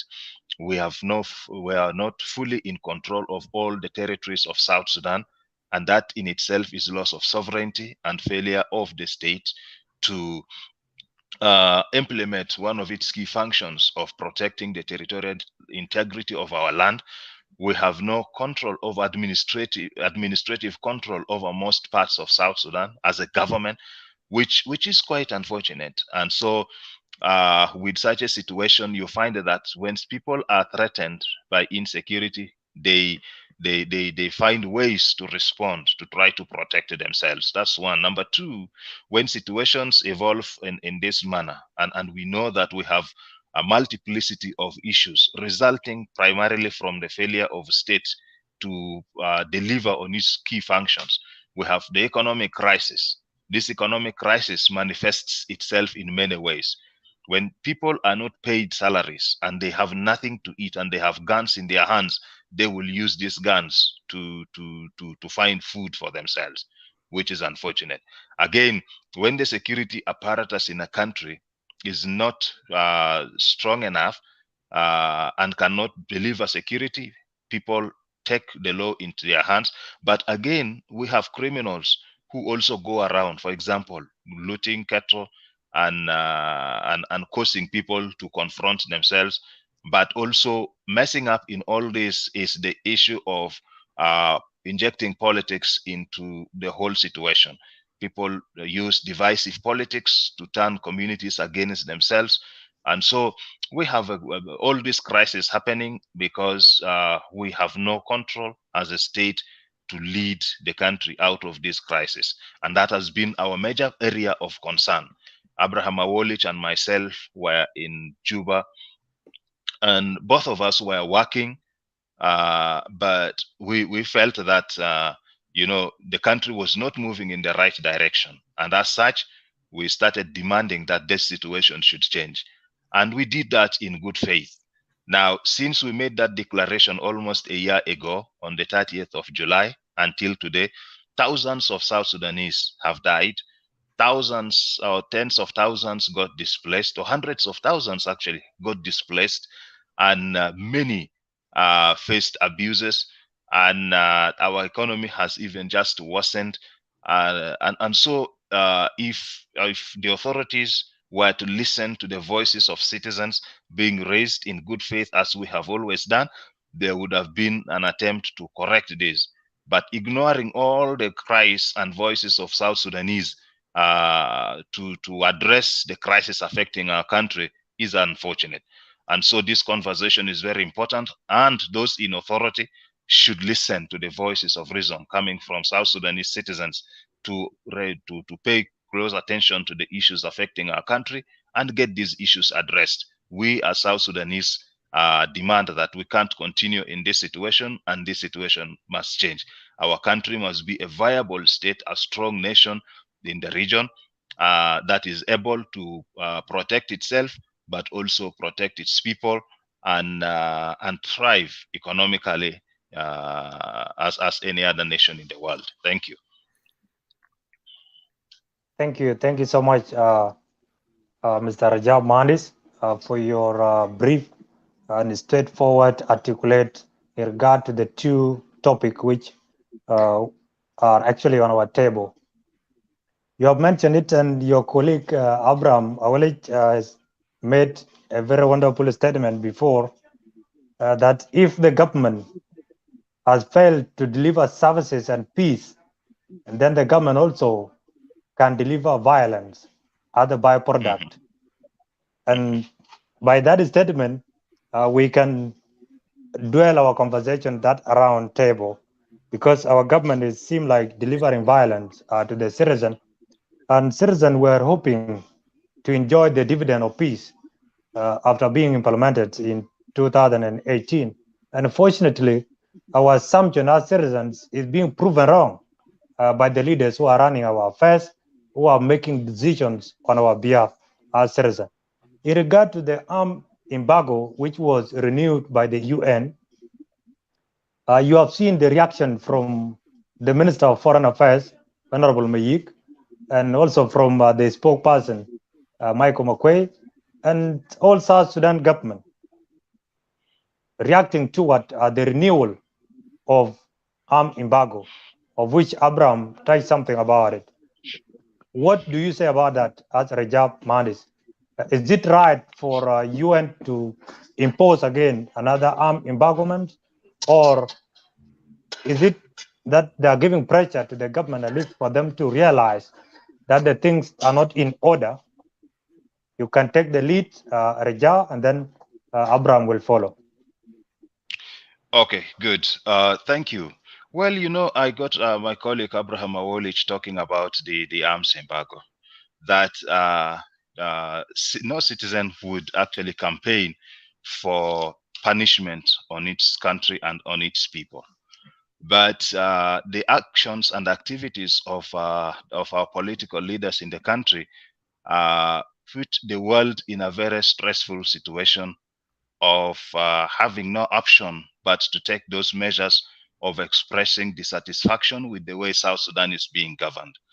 And I would say that whatever the United Nations Security Council has put on the sanction list, I mean the benchmarks that Awolich talked about earlier, if you read it very clearly, of course, these sanctions are not meant as a permanent decision. Number one. Number two, even within the sanction regime or the arms embargo, there is a provision for permission. If, for example, the government wants to get vehicles or even weapons for the forces, they can write to the Security Council and say, we want to get this number of weapons for these forces, for example, to graduate the police or to reinforce the effectiveness of the police. The Security Council will give them the permission to go ahead and do that. And I remember in countries like West Africa, for example, the member states of ECOWAS, these are sovereign independent states, not under sanction, but they have a commitment in their protocol as a region, that as a regional body, that if each country wants to import weapons for their own use, they will have to first of all write to ECOWAS. You notify ECOWAS that this is what you are going to do. You want to get this amount of weapons. And no one stops any country. It's just a matter of showing people that this is what we are doing for purposes of transparency, and also to let the rest relax, that you are not exercising an evil plan against the rest of them. So what the Security Council is saying, we understand you want to build your security forces to respond to the security situation in the country. But if you want to do that, you can raise a motion. You can report to the Security Council that here is what we intend to do. The motives are clear. The Security Council will have no objection. So that room has been provided. That's one. The second thing is that they have provided also in the statement, the statement that the sanctions will be reviewed and either suspended or improved, because if there is progress in the benchmarks, and these benchmarks are three. There is a political benchmark, there is a security benchmark, and humanitarian benchmark. Now, when you look at those benchmarks, you will feel sorry that people sitting thousands of kilometers away from our country would be the ones to tell us to do those things of our country. It is simply that: stop the violence, stop the human rights abuses, improve the security of the citizens. What is wrong with that? And why should it even be the Security Council sitting in New York to tell us to do this for ourselves? You know, we are, as I've always said, a product of a long, heroic struggle for our independence.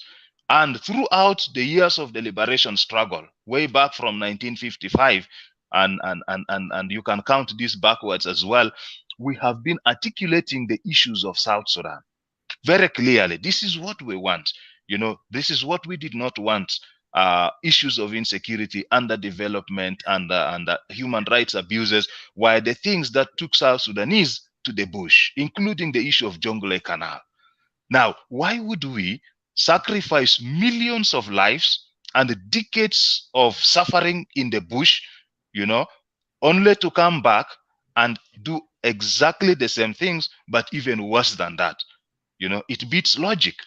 And so it is annoying and a shame for us to be told by the UN Security Council that our people should be safe, and that if they are not safe, we would be under arms embargo. It's a shame, because those are common sense issues. Why does a government exist? It is, first of all, to make sure that the population under its control is safe, you know. But look at what is happening. You find even government forces involved in violence. Even government officials are implicated in violence. In Ler, for example, there are government officials in local authorities who have been implicated in the reports that came about the incidences of violence. But the unfortunate part of the whole thing is that this violence is not going away anytime soon, because we have no control over security. We are very weak, and any group of citizens, criminal group or whoever, can just rise and cause harm, destroy a village, attack people, and do all this kind of harm to civilians, without the state having sufficient ability to prevent that or to bring people to justice. You know, so we can see these killings happen and no one is punished. And if people are not punished for crimes they commit, and they benefit from these crimes, they will only continue to commit those crimes. So our situation is bad. We do not necessarily need the UN to remind us or tell us on what to do for our country. That is a sovereign responsibility, and that is why we speak on these issues. Thank you. Thank you so much, Rajab Mohandis. You mentioned them and you articulate them accordingly, that South Sudan, we really need to take charge of our affairs as a nation. We don't need anybody to remind us about our own obligations, that we should be taking charge of the things that are happening in our country. Yeah, before I yield it back to Awuolic, I would like to read out the statement which was made by David Reg, the Department of U.S. Charge the Affairs, courtesy of iRadio, and I quote his statement on 3rd of June, 2022. If you want arms embargo lifted, it's really simple. Implement the peace agreement, graduate forces, complete transitional periods, hold elections that is fair, free, fair, credible, and democratic, and swear in your own president. The sooner you do that, the sooner the arms embargo will go away. Awuolic and Rajab Mohandis, is this what you people of PCCA are telling us citizens, and you are telling the government of South Sudan to do, instead of crying that the arm embargoes and the sanctions and all these things being inflicted and imposed on us by the international community? Awuolic, take the time. Well, thank you very much. Just want to make a point on this issue of the arms embargo. Just a little bit more. Well, my colleague has articulated very well that the reason our country is being tagged as a bad country, which is what sanctions mean, is that because we are doing bad things to our own citizens. We have not attacked Kenya. We have not attacked Uganda. We have not attacked Sudan. We have no conflict with our neighbors. It is all internal matter. And our government is simply being asked that please do the right thing, serve your citizens. And we find it difficult to do that. For example, an agreement that was negotiated by the South Sudanese themselves with the help of Khartoum, they agreed to it, and when they are asked to implement it, they cannot. So, the Charge Affairs is right. Those are the simple things. Those are the things that are in the benchmark. The other element that is there is that Be transparent about your economic dealings. Tell your citizens how much money you are borrowing and for what purpose. And tell your citizens where is your oil money going? How much are you getting? Where is it going? Tell your citizens also where the revenue from the non-oil revenue is coming from. And I can tell you a little bit about that. I was a founding board member of the South Sudan National Revenue Authority. And when we got to work with the former Commissioner General of the NRA, what we told him as a board was that we said our interest, there are three things we want to do.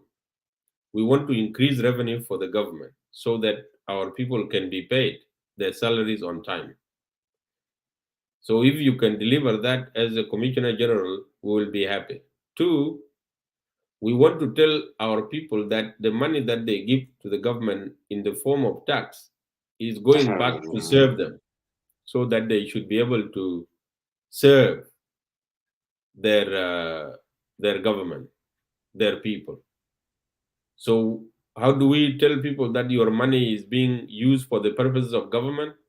Is to announce to the public that we have collected this much this month, so that they know the money has gone to the government corpus.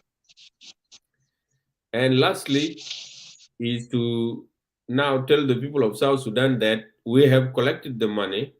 It is now sitting in the bank. How it is spent is no longer our responsibility. It's the responsibility of the government and the Ministry of Finance. Of course, they didn't like that. They didn't want us to tell the public how much money we have collected. They also didn't want the money to go to the consolidated account of the government. And so what happens? The Commissioner General and the board were fired because, we are making life difficult for some people. And also, we had said that the custom department should be made an entity, like Uganda, like Kenya, because we are becoming part of the East African community. And one of the generals who was in that department clearly came to us and said, it will never happen. Don't dream about things like that. This is now in the law. It's the law of South Sudan. It is South Sudan Revenue Authority Act 2016. We were implementing the law. And an officer basically said it cannot happen. Forget about it. And so it didn't happen because the government sided with that person. So now our custom department is still militarized. And there is a lot of leakage going on. So these are some of the things that we are being told by the UN, that if you fix these things, that you pay your employees, so that your citizens are aware. If you have no money, you come to the people and say, listen, our citizens, this month, we have no resources. And so we cannot pay you salaries. And we are doing this and we are doing that to generate more revenue. These are some of the things that the international community is asking us to do. And if we are not able to do them for any reason, they can also be explained. You explain yourself and say, listen, we failed to do this for this reason. So, but our government is not talking, is not able to explain anything. This is a strategy. Nobody would come to the people of South Sudan to explain anything. No salaries, no explanation. No medicine, no explanation. No response when there is a flood, no explanation. When there is a massacre and there is no response, no explanation. So basically, how do you govern people that you don't talk to? So honestly, the economic, the sanctions are hurting the economy. That's why people are suffering. But our government has been given a roadmap how to lift those sanctions, they are not working on them. And then they sit there and wait and say, okay, the government is going to, the UN is going to lift the sanctions. No, the UN will not lift the sanctions because the roadmap has not been fulfilled. Yeah, so anyway, that is what I need to say about this, that we are being hurt definitely by the economic sanctions, and the arms embargo is weakening the security posture of South Sudan. But the sanction is not demanded by any country. It is basically a concern of the international community. And I was in Juba when the events happened, when the violence happened. And when you fire T-72 shells in the middle of a city, and you had diplomats in that city, that's where the arms embargo thing came from.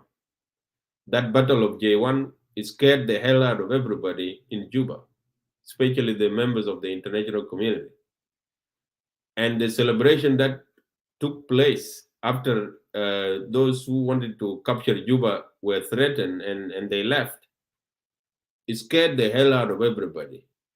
This is the genesis of the arms embargo. So then the international community said, and UN forces were actually killed during those times. There were 4 UN peacekeepers that were killed, mostly Chinese. So this became a concern of the international community that these people are dangerous. You know, if they can fight in their own capital city, in the state house like that, then we have to prevent them from acquiring heavy machinery because they can cause a lot. And of course, we have seen the massacres in Bor, in Bentiu, in Malakal, and other places, massacres that were so bad, including people being killed in the churches. And in the conscience of the international community, you think that they will just sit and do nothing? So the least they could do is to impose arms embargo instead of invading South Sudan to stop those atrocities. They had to impose arms embargo as a way of expressing their displeasure with the violence that was going on in the country. And so I'm not happy that we are given those sanctions, but there is justification for that. And continuing violence, obviously, even those countries that we consider allies, because the response of the Ministry of Foreign Affairs was that they castigated Ghana for voting against in favor of the renewal of the arms embargo. And I think Ghana was right, because Ghana has its own forces. They were stationed in the Unity State. I believe they are still there unless they have been rotated out. If you remember the incident when the truck was caught in Rumbek carrying weapons, and later on the UN said it was a consignment for the Ghanaian troops present there. They know what the situation is in South Sudan, and their conscience would not allow them to lift the arms embargo without proper political developments in the country. And China has a veto power. South Sudan thinks it's their ally. It has a veto power. It had vetoed that resolution, it would have not been renewed. But it also using its conscience as a moral authority in the world, as one of the global leaders, that if you lift the arms embargo and the violence is spread again, China will be blamed. That's why they abstain. The same logic with Russia. And so really, we have not done our homework. This arms embargo is going to be there for a very long time. Sudan was given arms embargo and it lifted until signed comprehensive peace agreement, formed the government of national unity, and some development was seen. Then it was lifted. But even the European embargo remained on South Sudan and on Sudan up to date. So these are some of the things that we want to highlight so that citizens of South Sudan know that there is no international conspiracy against South Sudan. Even President Obama, whose government later on advocated for arms embargo, when he was sworn in and South Sudan became independent, he actually issued an executive order lifting restrictions on the power of South Sudan to purchase arms embargo. He wanted the people of South Sudan to be free to buy arms so that they can protect their country. But later on, when they saw the abuse of the citizens, people being butchered by the security forces, they decided that this is a bad idea. We should actually impose arms embargo. So these are some of the clarifications that need to be made, that we need to do our work inside. The work is not in the Security Council. The work is in J1. The work is in the Parliament. Get things moving, and once they are moving, citizens will be happy. The economy will improve. The security situation will improve, and arms embargo will be lifted, and the accompanying sanctions will also be lifted. That's what I can say for now. Thank you very much. Thank you, Awuolic and Rajab Mohandis. Yeah, this debate is getting interesting every minute. Rajab Mohandis and Awuolic, meet Ambassador Senator David Amor. You're highly welcome to Lagos State Media, and we are happy that you are here to talk and tell us on the perspective of our government, because you are on the government side and you might have more information of the new developments and what is happening back home. So we really need you, and your presence here is highly acknowledged and is highly appreciated. Secondly, we have noticed that it is late now on your side, but simply because these are national issues. That is why you sacrifice your sleeps in order to give and deliver credible information to your fellow countrymen and women. We appreciate that as Lagos State Media, and our guests here in the studio, Rajab Mohandis and Awuolic, also appreciate that. And maybe later on, when they will be given the floor, they will still comment on the same thing. To brief you, Senator David Amor, we discussed two vital issues that are currently on our desk as South Sudanese. Number one was the issue of Jonglei Canal. We really need to hear from your perspective and the side of government too, because last night we hosted a national MP, and they have talked much, but simply because they did not touch the issue of Jonglei Canal, they say they need adequate time so that we can host them again. And within no time, we will still bring them to this platform and tell us their perspective as the parliamentarians, the people that citizens should trust more than anyone. We interviewed them, and they have talked much in regard to the insecurity of the country, of which is the one that you found us discussing now. The last one on our desk is the issue of economic crisis, of which my good brother Awuolic touched part of it in regard to South Sudan National Revenue Authority. The scandals that is happening there, we have seen it on newspapers, we have seen it on Facebook, and we have seen it on website. Not only on National Revenue Authority, even also at the oil sector, that the Minister of Finance came out publicly and informed the citizen about the reality that has been hid for the long time, that the oil has been pre-sold until 2027. The economic aspect will be the last things on our menu of tonight's discussion or today's discussion. So as David, you are welcome to give your opening remark. And when you are giving your opening remark, you will also touch things to do with the Jonglei Canal. We have seen the equipment being received by the state governor of Unity State, Honorable Montreal. You will touch something on that, and maybe you have seen the outcry of the citizen. And after that, you will touch something to do with the insecurity, the issue of Kejikeji, the issue of Mugali, of Eastern Equatoria, and the issue of Maiwut and Lair County of Unity State. And also the far end of Barkazal, the issue of ABI. Thank you so much, David Senator, Ambassador Mormajur. You are welcome. You can take your time.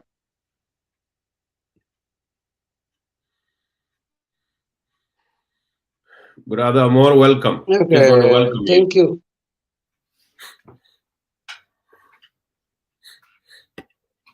Go ahead. Thank you, Lake State Media. My name is David Amor Majurbany.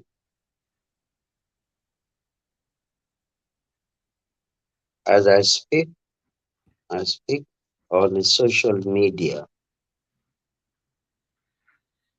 So mind you, in my contribution, I'll always be myself and talk toward the observation as a citizen, not at my capacity as a diplomat. So if you will hear some other comment later on, or you will not expect in your speculation any other answers to satisfy you, don't regret. Take it the way it is. Therefore, let's start this way. First of all,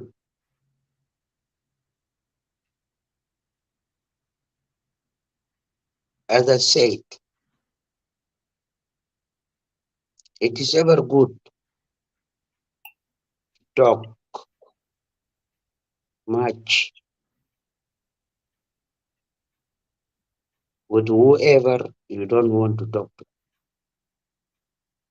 But the technology brought us to the nearest,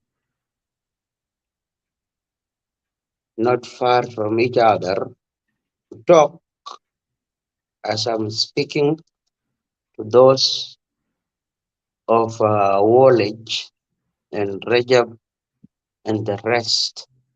Those people could have not find a way to talk to a government official like me. If it had it not been a chance, there is a so-called a social media, I could have not talked to them.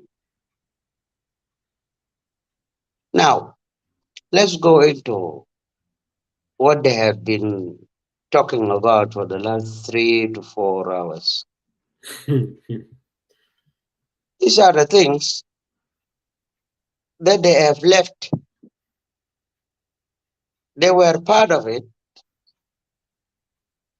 And when things becomes what they want, what they don't want, they decided to run away. That's one point. Because the issues of a nation, Abraham Awuolic, I know him, but when you come into Jongole Canal, the canal was stopped. Nobody is going to dig a canal. And if there is anybody to go to dig the canal, then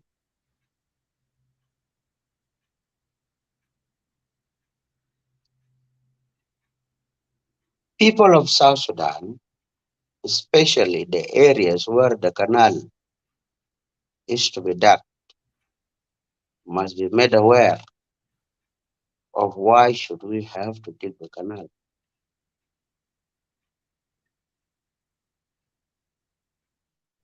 In a country where a politics is being taken like a sipping of a tea leaf, everybody can come up and say, oh, this is wrong, this is right. So I will not go, I will not bother myself to go there.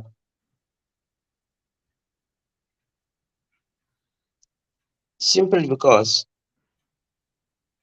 There is no anybody who is going to dig the canal.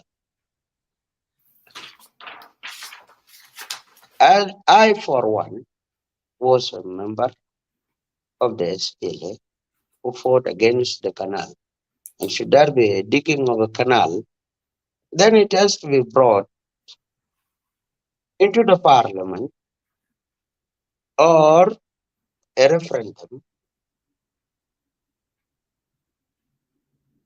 for the people who wanted the canal. Because if you say the people are getting flooding is normal. Myself, I come from Shamba, and Shamba is flooded every season. I was born there and I lived there.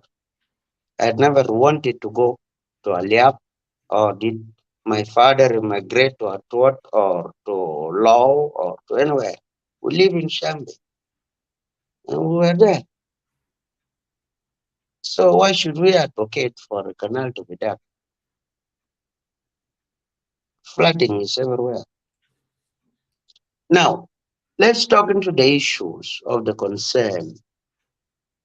It is not the right time right now for a new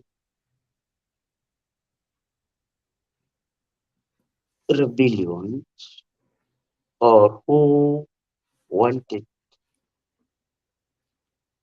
to go into power using a compulsory political realignment. It is not possible because we are nearer into the track of democracy. So those who will rebel at the edge of the nearest transitional democratic process of South Sudan shall be called later on not rebel.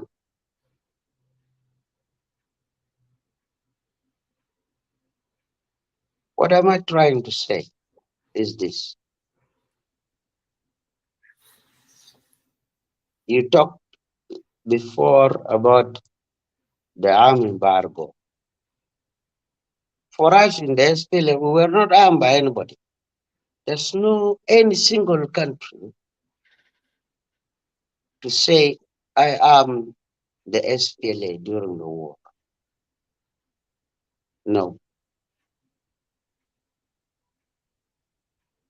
But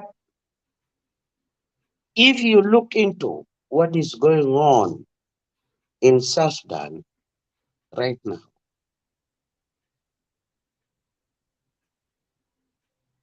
South Sudan is not exceptional from any other state in international law or by international law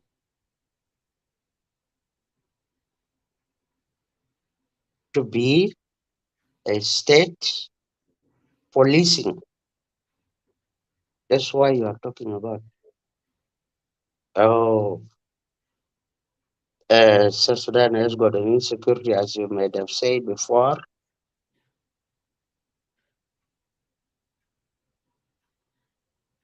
The bandits, the robbers, the armed. Talk about America, for example. The father and the mother of sanctions of the arms. Are they free from arms? Every 13 minutes, you will get thousands of Americans dying through arms. They are not dying of cholera or COVID-19. People are dying. So what do you mean by, oh, when you do this, we will not lift up an arm embargo? Well, who does not have arms? What we are trying to say in South Sudan in particular is that the moment these bandits Those who had arms must be subdued by the state. Nobody else will come and subdue them. You have seen what happened in Equatoria. People went and shot down the cows, shooting people. Where is the arm embargo? Who gave them arm to come and shoot? And where does the arms come from? Since you place the arm embargo, who will go there for the illicit criminals to fight them, to save those people, the villages? Who will save them? The arms we are asking, they are not the arms for a donation. It is the state armament. As you might have come into the security instrument of the state in the international law. Every state must be armed in order to combat this illicit act, inhuman by the international law. How do you expect South Sudan to go and disarm these bandits when they are carrying the same rifles, when they are carrying the same ammunition and so forth? You are putting us into what?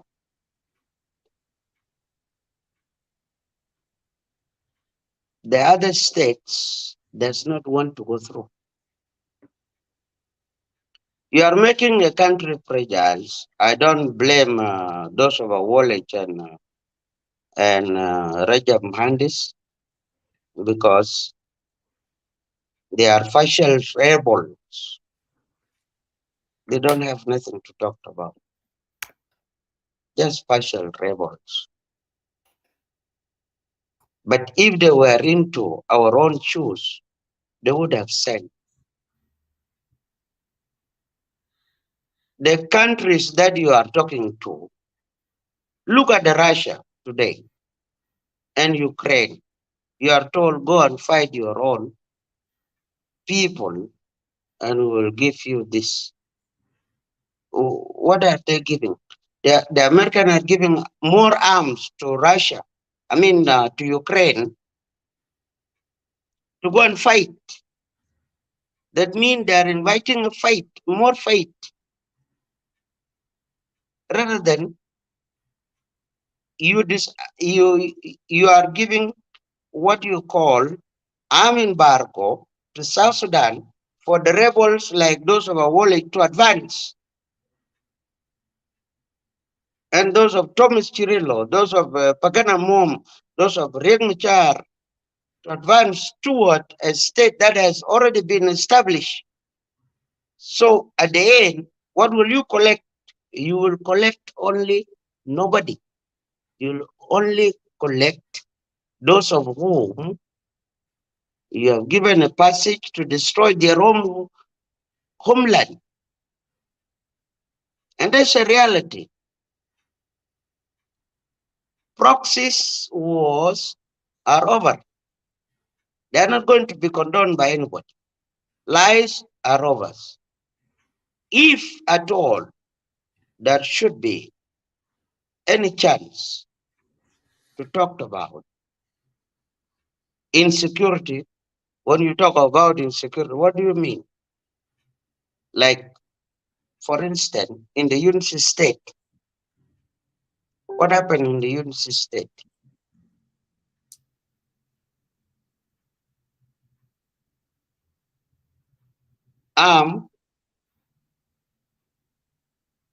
Coming to fight the soldiers. If they overcome the soldiers, they will kill the civilians. Where will you get the human right you are talking about? When a government is not strong, anybody can overcome a government. So let the arm embargo remain with those who have arms, not to sell, but sell them in America. But let those with impunity kill their own people using pangas and arrows. And the war still continues. What do you mean by arm? When there is hatred, there must be a death occurred. Does not mean that if you don't want to give people of South Sudan arms, that they are not going to fight. No, they are going to fight. They have to fight. Therefore, the question of arm embargo during the inception of the SPLA, we were not with American, but we got armed.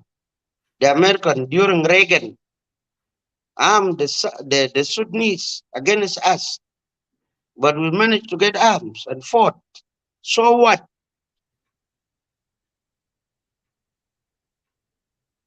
We can coach the week. Another hatred and look is so can it could be good at the end. Attacking IO or any other political parties which they are pursuing their own agenda to come to power using arms. They have failed. And when we got Chagyam Mutoka, Kunaya can arms, it will not fail South Sudan. Bro, if those of you, Rajab Mohandis and Abraham Awolic, indeed want to end up like IO and G10, who were promised safe haven by American, you go ahead. We shall wait for you because we are at home anymore. And you come with whatever project. The situation in rare Kotin Fijinu, Erowar I'm sorry for Rajab. Senator. Awuolic. Sorry, Senator. I did not mean to cut you short. Let but me for the finish. sake of Let our me for finish. the sake of our Let me forum, finish and touch some bases. Please, it's my yeah, we time. really need to stick to the convenient language, which is Now, English. Thank you so much. well, thank you. I'm sorry. I'm sorry. But let me speak your English in any way. But it has to be English according to me in any way. Now, the problem is how do we resolve too many rebels versus only one government? How do you resolve that equation? If you go into the studies of political science, there must be what you call a balance of power. So far, we are dealing with how to balance the power. But still, every day, every morning, every hour, every time, you get an advance, a tomorrow rebels. Tomorrow rebels. We will finish this today, and tomorrow you get another, a tomorrow rebels. How will a country lives in rebellions? Like, for example, you are Awuolic, you are tasked with the South dialogue. And South dialogue You gave it a different name in Juba. It was called a national dialogue. Such dialogue was named a national dialogue after the independence. Excuse me. And now,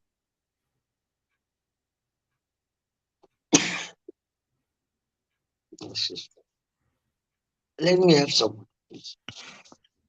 Yeah, you can take some water.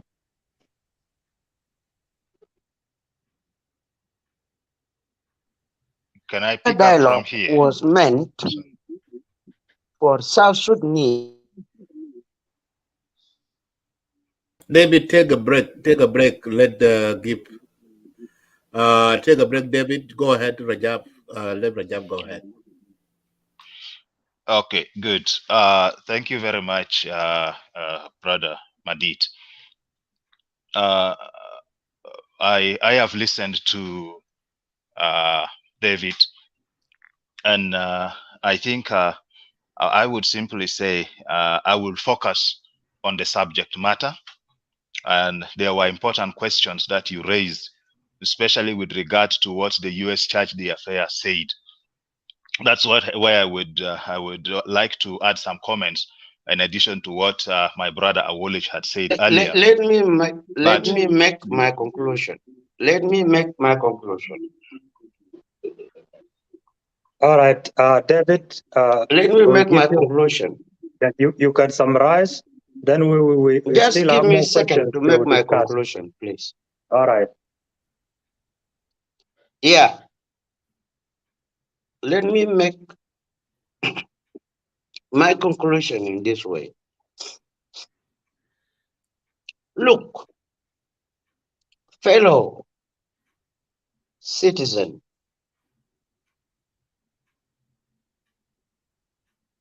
the issue is not a leadership so far. As majority of you might have think it is. It is not a question of who is to lead or who is leading. The question is tolerance, patience, time, and that is it in simple language. If you say it must be me today, someone else will say, let it be me too. So what are we talking about? We're talking about our country. Those of Pagan were not little than Mandis and Awolic. Those of Riek were much more higher than those of Awolic. Those of Mindeng, those of Mujangagot, those of the rest. So what does it mean for a state to be fought for using a foreign agent? You have seen Ukraine. Ukraine is going to dusk, and it will go to dusk. Simply because it is sold. Iraq was sold by our own people. Syria was sold by our own people.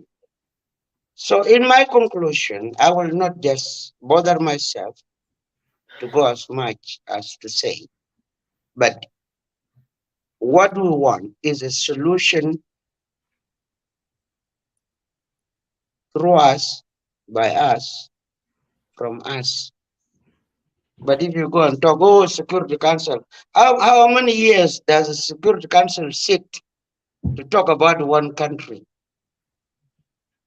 How many years in international law? And what does a Security Council bounds for a nation to live on? When you talk of economy, an economy is the people's homework. The people's homework. They have to work on and try to either make it better. You have 3 stages. Therefore, if Rajab Mohandis, a people coalition, that people will uprise, in my conclusion, there is no anybody who will uprise in South Sudan. Because Thank you. how will you uprise? You have Salva Kiir who must go, according to your slogan. Salva Kiir has got 3 stages to go. 1 is a Kiir who is a Mwanjang, the largest tribe in South Sudan.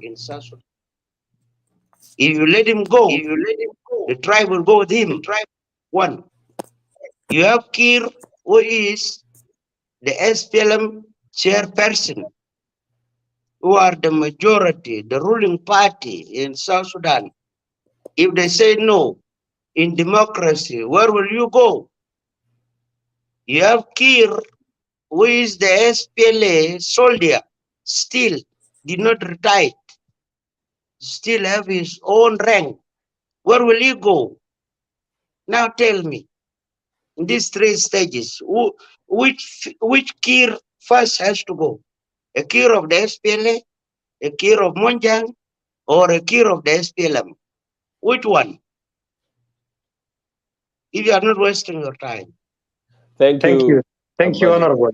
In my you, conclusion, Senator. I mean, if I were you, yeah, thank you. if I were Thank you, you, David. yes, myself, I'm a member of a National Liberation Council of the SPLM.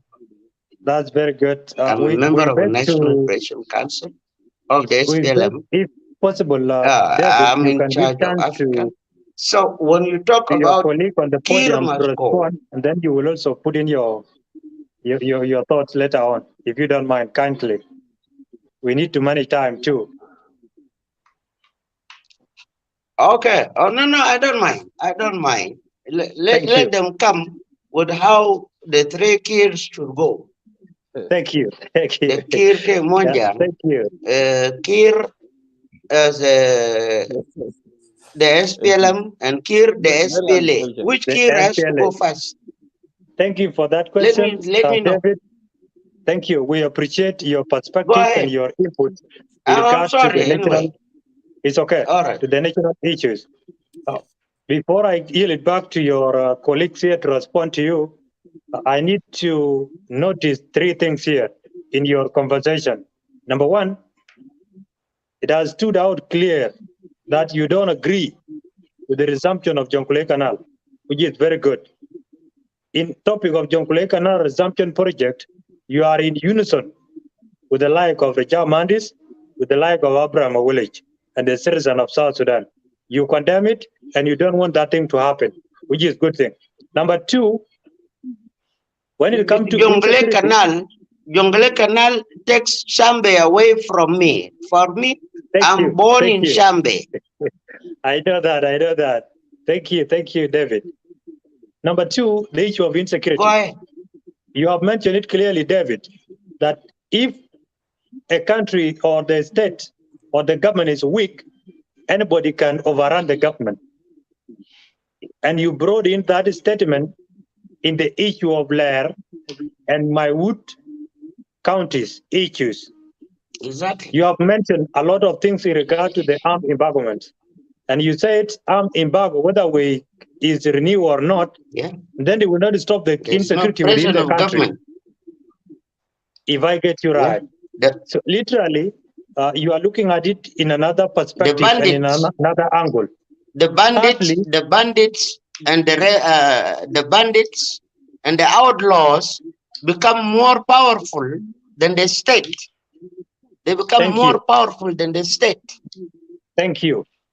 And Because they are the not third armed. one, you have mentioned Go ahead. thing to do with the rebellion and not rebellion.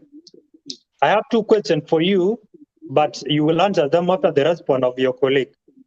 The first question will be, do you still consider Riak and G10 as rebels, yet are in the government? The second question is, if outlaws overrun the government, who should be in charge of these people? Tell them to be in order. These are the two questions. You will answer them after Rajab Mohandis comment on the statement of David. Rajab Mohandis, you can take over. Okay, good. Thank you very much. I would say a couple of things that, Okay. you know, first, Let's go. I would prefer to focus on this subject matter. I listened to David Amor, and deliberately I do not want to respond to his observations in the interest of doing justice to the subject of discussion and also to the listeners of Lex State Media, because we're discussing important national matters that affect all South Sudanese, and we need to be objective in doing so. So yes, with regard to what the U.S. Charge d'Affaires David Renz said, as saying the sanctions would be lifted if we implement the peace agreement, conduct credible democratic elections, and swear in our leaders. I think those comments are in line with the benchmarks for the arms embargo. And as we mentioned earlier, those are things that we would not expect to be told by outsiders. These are things that should have been part of our national agenda. And those were commitments that South Sudanese made in the agreement, and also those are constitutional matters. But the fact that we're getting ourselves told about these things indicates how far we have fallen out of our responsibilities to deliver on the key mandate, like for the government to deliver on its core responsibilities. So but again, let's look at this sanction issue in addition to what my colleague Awolich said, that it is a clear indication that the world is so is unhappy with the way we act and the way we treat our own citizens and the way we even handle our own country. The UAE, you remember, our president was there several times, and we might think that those are very good friends to us because of these engagements. But you could see how all of these countries voted.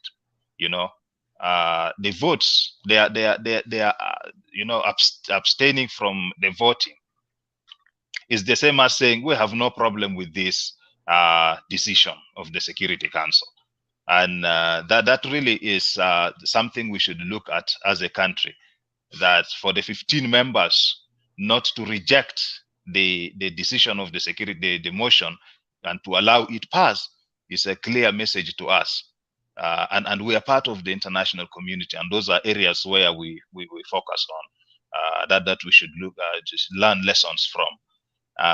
But finally, I would say this: having listened to David Amor very closely, one would sympathize with South Sudan more. One would really be worried about the future of this country, and be convinced that we have a long way to go to get South Sudan on the right track. And it's a challenging situation. I would leave it here. Thank you. Thank you, Rajab. You can go on, Abraham. Well, thank you very much, Brother Makur.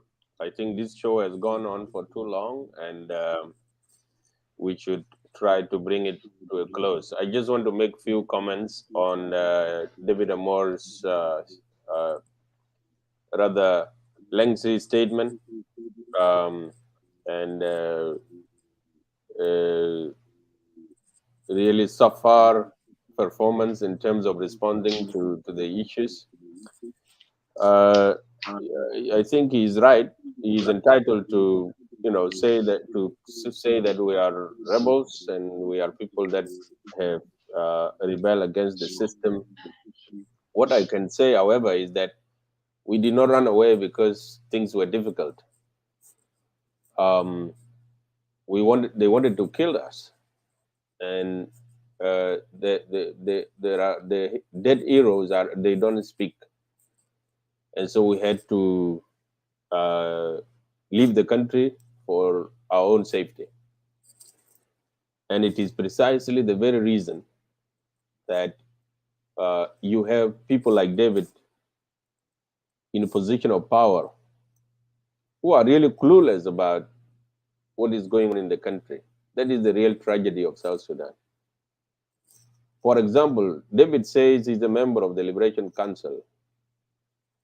When was the last time his Liberation Council met to make decisions that influence the running of the country?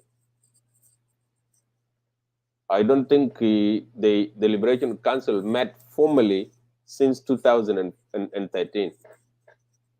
I know that because I'm very close associate of the SPLM. Other meetings of the Liberation Council and the Political Bureau are all emergency meetings. They are not formal meetings of the Liberation Council. And so if you have a policy body of a party that doesn't meet for 10 years, nearly 10 years, how do you make policies now? So the policies that you made in 2008, when you had the last SPLM convention, are the policies that are still running now, 15 years later. I think that is a tragedy. And it goes to explain why the country is in trouble. Number two, David's talk about accusing us basically as being agents of foreign governments. And I want to say that that is an absolute false statement. We are just ordinary citizens who did not like what is happening in our country, and we issued a statement, and one of us is still in jail right now. It has nothing to do with a foreign agency.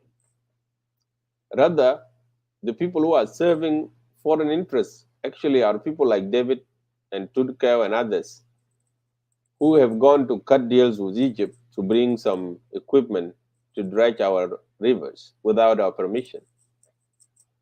So these are the people who are serving the interests of other countries,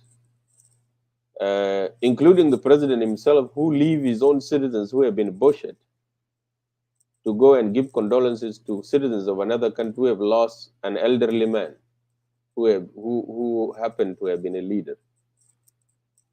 These are that is now direct serving other people's interests, and you disregard your own citizens. These are the very reasons why we have to speak here. Now, it is very unfortunate that David would have to say that President Kiir cannot go because if he goes with Monjang. If he goes with the SPLA, he goes with the SPLM. That is not a reasoning. Leaders, somebody who holds a party position should not speak like that. I don't want to embarrass you, but that was inappropriate.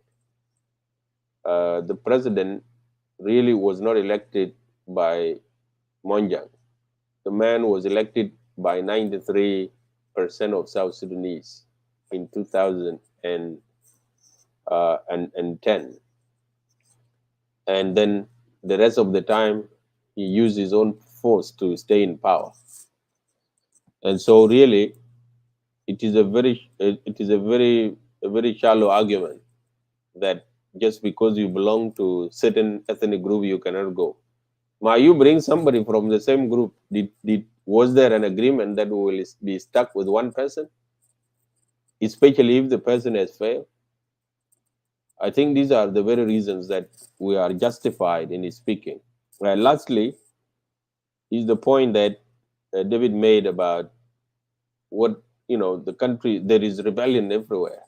The question that must be addressed is, why is there so much rebellion? If things are going so well, why is everybody rebelling? It's basically a symptom of a country that does not have collective decision-making mechanism. Decisions are made by a few individuals serving foreign interests and completely disregarding the interests of their own citizens. This is the reason, this is the basis of why people are rebelling. And I can give David an example. He mentioned the South-South dialogue, which is the South Sudan national dialogue. People met, deliberated, and they told the government what they want. But because it has not served the interests of one man, who is the president, that decision was shelved. And you want me to sit by and clap my hand and then say everything is going well? Of course not. So the South Sudan is really unfortunate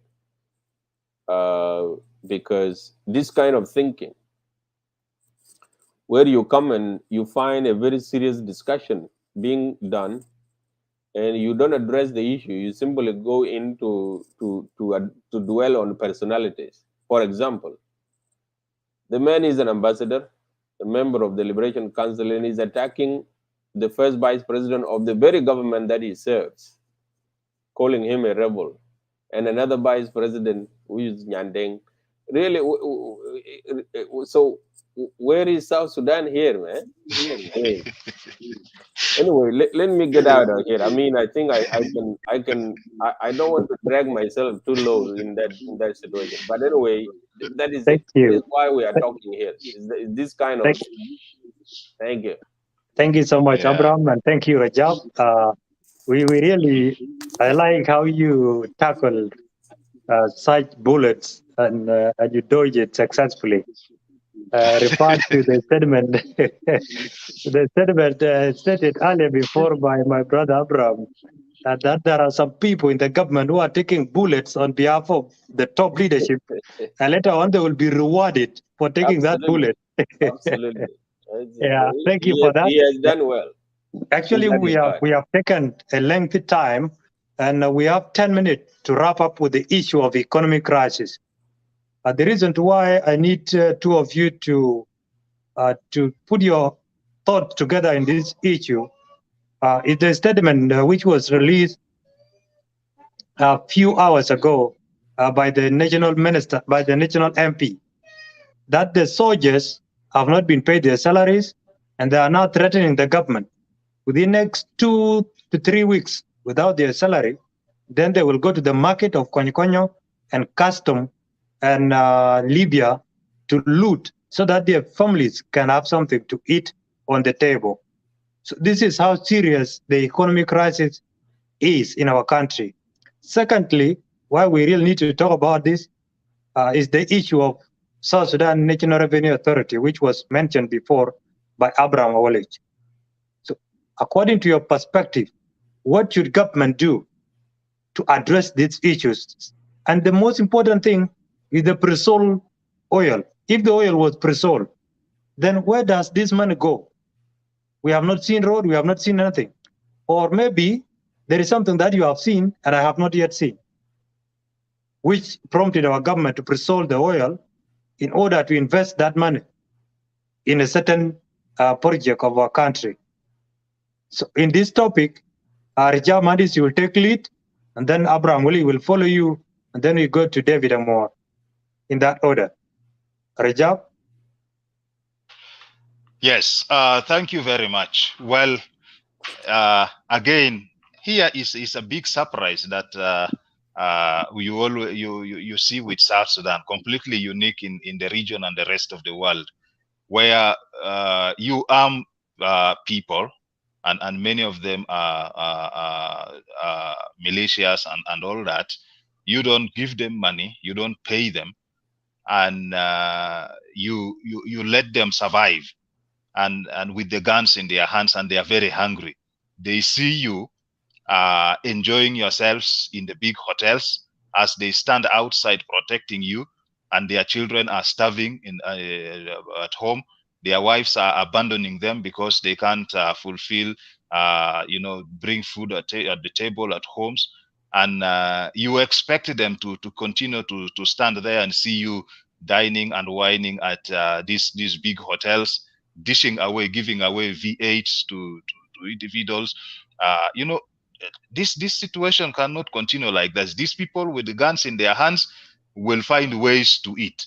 If they continue to starve and they are not paid for several months, it is common sense. They will begin to get food and means of survival by the barrel of the gun, and that would include terrorizing citizens, and it's understandable, you know. So that's common sense. That honestly, if you don't keep paying these people, they are not going to continue like that. They will eat whatever they find, and if they finish all these things, they will even eat the people, and that is when they will now accept to die of starvation. So the situation is bad, and it's unfortunate that no one pays critical attention to these issues. That's exactly what we have been saying. If anyone has time, let them go and read the declaration that we made. We spoke on these issues. First of all, it is even a crime for a government to keep citizens working for up to 6 months and you just don't pay them, you know. And yet you have the resources, you generate money from the revenue, you have the oil, and people don't understand where all this is going. Besides, lots of loans are being taken in the name of this, the country. People don't even see the project these loans are implementing. Majority of our citizens get health services from the NGOs. Millions upon millions are surviving because of humanitarian aid, and the situation only continues to worsen. So the economic situation, as I've always said, is not something of its own. It is a victim of the political crisis, and the political crisis manifests itself in insecurity along the roads, chasing people away. So our people are not very productive and they don't produce. So we don't have money circulating in our economy. We don't move goods and services very easily across the country. And all these things cannot be resolved by trying to change people in positions in the ministries and putting out millions of dollars into the market. The economy can be fixed by proper planning and implementing clear economic policies, and also investing in infrastructure, roads, communication, electricity, and all these things. That's when you begin to get and get people active and productive. People should be in their homes and villages, on their farms, and free to move around, move goods, move services. That is when the economy will thrive. And if that is not done, the economic situation is only going to worsen, and it will not be good for a country like that. It's not only those with the guns who will respond in a way of trying to force their ways to get things by the barrel of the gun. The ordinary citizens, criminality will obviously increase. The ordinary citizens, and it will come a point where citizens cannot bear this situation anymore.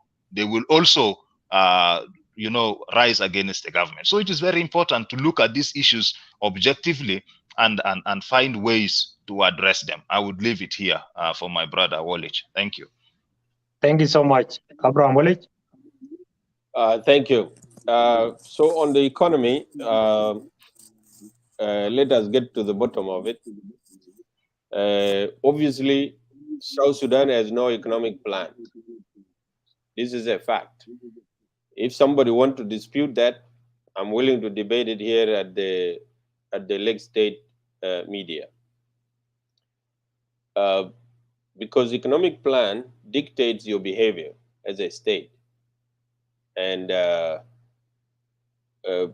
everyone who has studied economics knows that economy is very nervous. It doesn't like conflict. It doesn't even like an argument, leave alone a real conflict.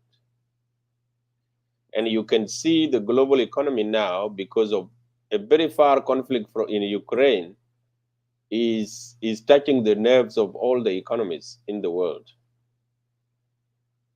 And so the fact that our primary policy of our government is to deliver violence is totally contrary to any economic policy. So if we want to have an economy, violence should be very far. Any form of lawlessness, even if there is no violence and there is lawlessness anywhere, there is no economy. And so if South Sudan government is interested in investing in any economic policy, it has to start with ending all forms of violence, especially state-sponsored forms of violence. And it is very unfortunate that the people of South Sudan really had developed a resilient mechanism when they did not have a state. You know, they had to depend on their own. But now that we have a state, people are a bit hopeful that the state was going to lend them a hand when they are in trouble. And the state obviously is nowhere to be found. And so the current economic crisis is really bad. It has never been bad before. Maybe somebody like Ambassador David is not aware about it. But I have been to the parliament under the trees. You know, our members of parliament, of course, they sit under the trees, you know, on the west side of the parliament. They are even struggling as well. Some of them, they go there, and if somebody is lucky to get tea, that's it for the whole day. Now, if it is like that for the MPs, what about their families? What about their children? Let me not count non-relatives. So the economic situation in Juba, as we speak, is really in bad shape. The prices of items are going up, partly because of the global food crisis, but also partly because of inflation, and also because of the difficulties of exchange, hard currency, foreign exchange, or forex. So this situation is compounded by the fact that the international community has largely withdrawn international aid, which was a lot. You know, a lot of money was poured into South Sudan in 2005, in addition to the oil money. That money actually has a role in the economy. It contributes to economic development of the country. But that money now has been withdrawn. US is giving very little, and so are the other countries in terms of development aid. What we have is humanitarian aid, and humanitarian aid comes in the form of materials, you know, food or clothes or medicine. There is no real cash. So this has also contributed to unemployment. You know, less people are employed, and the purchasing power has been greatly reduced because of inflation and because of the rise of energy, you know, the oil.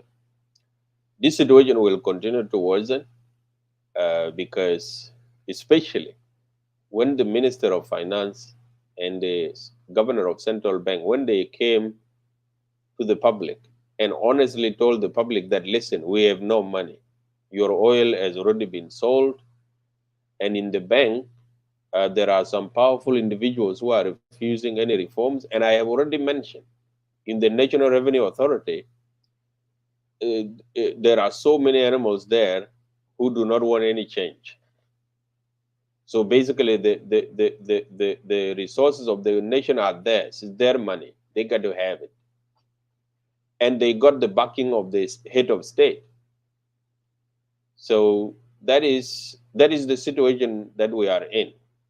And so we have, money has shrunk, and the little that we have, we don't spend it appropriately. For example, in many countries, government expenditure actually is usually around 60 to 70% of the GDP of an economy. How so? Because the government is spending money on roads and building other infrastructure. That money is poured into the economy. And the government pays its employees. So when all SPLA soldiers are paid, or SSPDF, and all the employees of the government are paid, that has an impact in the economy. Now you have a lot of money in the economy, people can buy things, and people can make profit, and they can open up new businesses, and that goes to increase the volume of economic activity. You go for 6 months, you don't pay anything, and you wait for the economy to function. How does it function? Well, economy is basically fuel. That's why John Garang used the term fueling the economy using agriculture. So anyway, let me come to the issue of the pre-sale of the oil. First of all, it is illegal, and it is a criminal offense because it violates our own laws. I have read repeatedly the 2012 Oil Revenue Management Act, which clearly states and clearly specified how you get the revenue from oil and how you sell it. So it's being violated because the decisions are not made by the parliament. That is why in the countries that are not run by the SPLM, it is the parliament that has the power of money, and the executive comes to beg the parliament for money, because the parliament represents the will of the people, and they would be able to say, no, we cannot put our money there, it is not serving the interests of our country. But if the decisions of the money is given to the head of state, and with the few people that he works with, he decides who get how many cargoes of oil. You get your oil sold like that. And actually, that is a criminal offense. It is actually killing people of South Sudan by depriving even those who are not born. What that means, the pre-sale of oil, what it means is that I go to Saudi Arabia and say, listen, I need $2 billion right now, and I have a bad I have a bad financial record, so I cannot borrow from anybody.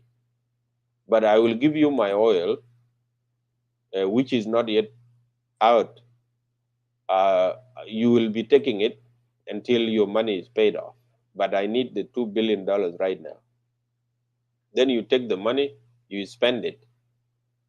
But then the oil that you are bringing it out under your ground is no longer yours. You have lost control of it.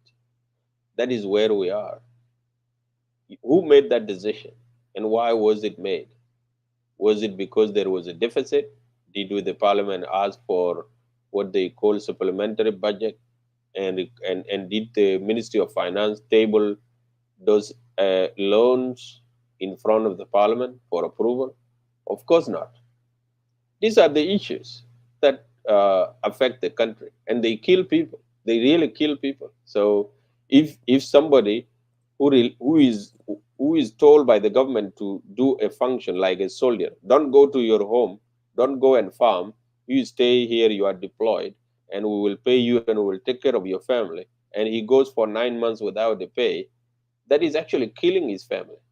You first of all break up his family, because the family will say the man is no longer providing, and the woman may decide to go to somebody else. So you break the family up, and the children become orphan. Basically, nobody taking care of them, and some of them could die out of destitute. So policies have consequences; they kill people, and so the issue of pre-sale of oil is a result of head of state colluding with few people and taking up loans that are not approved, and also giving people oil cargo as a form of support, like we used to do in the SPLA. You say, I'm going to get married, I need some help, and you are given 3 guns. You say, you know, you go and sell these 3 guns, and hopefully you can make something out of it, and that is our support to you. Somebody comes to the president and say, you know, I need a cargo, and people are given cargo. Majok, let us be precise, please. Let's be precise. All right, you Let's started be it. Hold on, precise. David. You will come. He's about to conclude. You started it. So, so anyway, so these are the issues that are affecting us. So Let them David mute. Let's David, be precise here.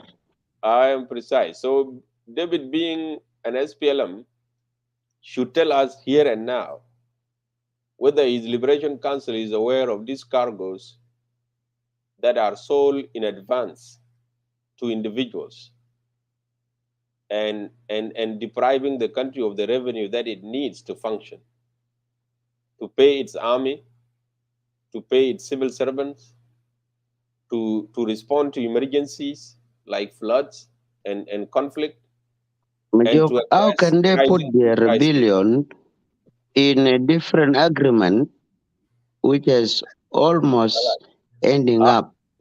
I'm Yeah. Let's done. be precise here. You're done, Abraham. Thank you. Yeah, I'm done.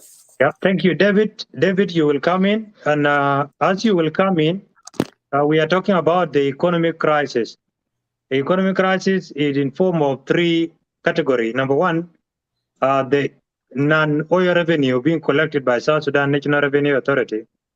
And then the second one is the oil revenue, of which the Minister of Finance and Economic Planning told us on the 5th of May clearly that the oil has been pre-sold in advance until 2027. And when they came to Washington in the month of April to the month of May, IMF and the World Bank told us South Sudanese that you have to account for the money that you took some years back before we give you more loans. These 2 statements were stated by the Minister of Finance and Economic Planning in a joint interview with the Governor of Central Bank. Surely, David, Senator Moore, crisis is eating the country. Where do you think the current government will borrow money to rescue the situation, or also to refuel the economic vehicle? Thank you, David. You can take your time, and remember, we are left with less than 10 minutes to wind up. Thank you. Thank you, Lake State Media. As I said before, that it is my pleasure to have met to talk over this issue with my brothers, with their concern. Now, if I have to take the question of the revenues and the economy, I will first have to go. I would have urged them to say what the civil, uprising, a call for uprising should have acknowledged is that there is no any angry person who will go to the street and uprise. That is one. 2, what brought all this to the current being is the rebellion, the war of 2013 to 16, and the peace agreement, which is fragile in the country. I mean, even if you are Jesus with all the miracle, you cannot heal that country by now. because people went astray, leave alone listening to your own voices. When they listen to your voices as a country, it means when they are stable. It means when they have something that the government want to take out of them. It means when they are secure, but you cannot insert. That's why I term them from the previous speech of mine that they are a future rebel. They are a future rebel because they don't want to sympathize with the people of South Sudan in the current stages that they are in. How can you tell people in Bor go demonstration when the flooding is almost into their neck? They are drowning. How can you tell the angry people in wherever they are as they mention it by themselves? So what I would urge is that let them sympathize with our people, leave their political, I don't want to. Anyway, rather than just nagging on a government that is only 11 to 15-year old. Other governments in the world are struggling on how to make the life ends into their citizenship. So they should not spend a lot of time trying to add their voices into the other voices of destruction against the growing up of the Republic of South Sudan. And we are going to grow. Because what do I mean? When you talk of revenue, you are talking of somebody who has gone and purchased materials or goods from different countries, bringing them into the customs to be cleared. But who has money? Who has money? Because the war that we came out from it during the struggle and subjected again by the calibers of the rebels. How do you go with the development when you cannot even construct a road from here to Kaya into the border of Uganda, simply because there are people of so-called Equatorial who said, oh, here is our land, there's no road to be constructed. What do you mean? What do you mean? If at all, if you may have heard of the Juba Bridge, opening, when it was officiated, how many lives were just lost, just only between Juba and Bor, just for the construction of, road from Juba, shortcut to Juba, to Bor. And you don't even talk about what is going on there. So the government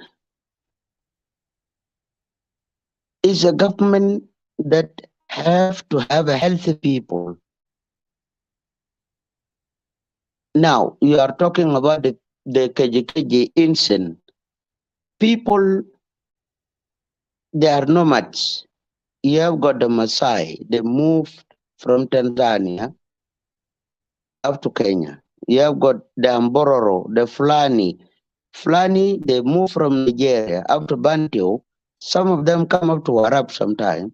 They are the hardest or nomadic. But they just move freely. But with the hatred that some of these politicians like those of Awolich and Rajab would want it to paint it on, oh, there is no economy. Even if you want the people to have rise tomorrow, where will they eat? Where will they go to sleep? That means you are killers. You are killing people. You are trying to incite for the people to get killed for no reason. Who doesn't have a gun? These are not civilians, as you may have think. They are. They have got their arms to protect themselves. So, what I would have asked, that is my last conclusion, would have been, let us first complete this leftover wars of those of Riek Machar, those of G10, and the destruction they are making, such that you come up as a future rebellions. And you will rebel. Nobody will prevent you to rebel. You are a future rebels. But don't talk Thank you. all Thank over you. the door. People Thank you, David. should have done this. People should have done this. The oil. Thank you, As David. Your we time is came up, from and we are 19. about Listen. to close. If you don't mind, From you can summarize it two, within the next 2 minutes. from yes, from 2005 when we came to South Sudan, did we know how many barrels of oil were sold from 1994 by Al Bashir? Did they protest it? How many barrels of oil were sold by Al Bashir? Did they protest it? What do they want? They want the public uprising. And I told them it will not ever work at this situation. You are just a future rebel. Prepare yourself to come and rebel when this agreement that we have signed with major rebellions like IOS, the G10s, and the rest, when it get over, please get prepared. Come and make your rebellion. That's it. Thank you. People should not talk overnight for nonsense. Thank you, David, for your Go input. ahead. Although we are here to discuss the national issue, it is not the interest of Rajab Mohandis or Abraham Awuolic. It was a Lagos State media who deemed it fit for South Sudan to talk and engage in meaningful discussion. Secondly, Honorable it is David, meaningful, Senator, as I said. It is meaningful. South Sudan as now. It is meaningful. Hold on, David. South Sudan now, we all agree unanimously that we don't need more guns in South Sudan. Rather, we need more information. So you need uprising. And more you need information. Uprising for the vulnerable people to be killed. Not at all. And for more information, So to be killed by who? To be killed by who? And for who more will information, kill David, vulnerable people? By themselves, David. because they cannot move from Equatoria with they cannot move from Bor with the cattle, and they are going to be killed in Equatoria. Yes, so what David, do you mean? David, we are not telling them, and the like of Rajab and Abraham are not telling people to uprise. What we are here is for our people to be equipped with the relevant information, like what you said. You have questioned us that did you protest when we were in the bush and Bashir sold the barrels in 1994 and nobody protested. Those are the information South Sudan also need to hear, and they need to compare your statement and the statement of your colleague here on the panelists. Thank you so much. We have come to an end of our interview, but before we close the room or the show, Abraham Adit, you will come back and then we'll give each one of you 1 minute. David Amor, you can take the lead. We have given you 1 minute to say your last parting shot, and then we go to Rajab Mohandis, and then Abraham Awuolic, and then we end our interview from here. David, 1 minute. Your last parting shot. Thank you, Lex State Media. Thank you, Lex State Media and the audience. Please, let us keep in mind that let's first finish the destruction that we are in, the misunderstanding that we are in, because politics is the arts of a misunderstanding, the arts of misunderstanding.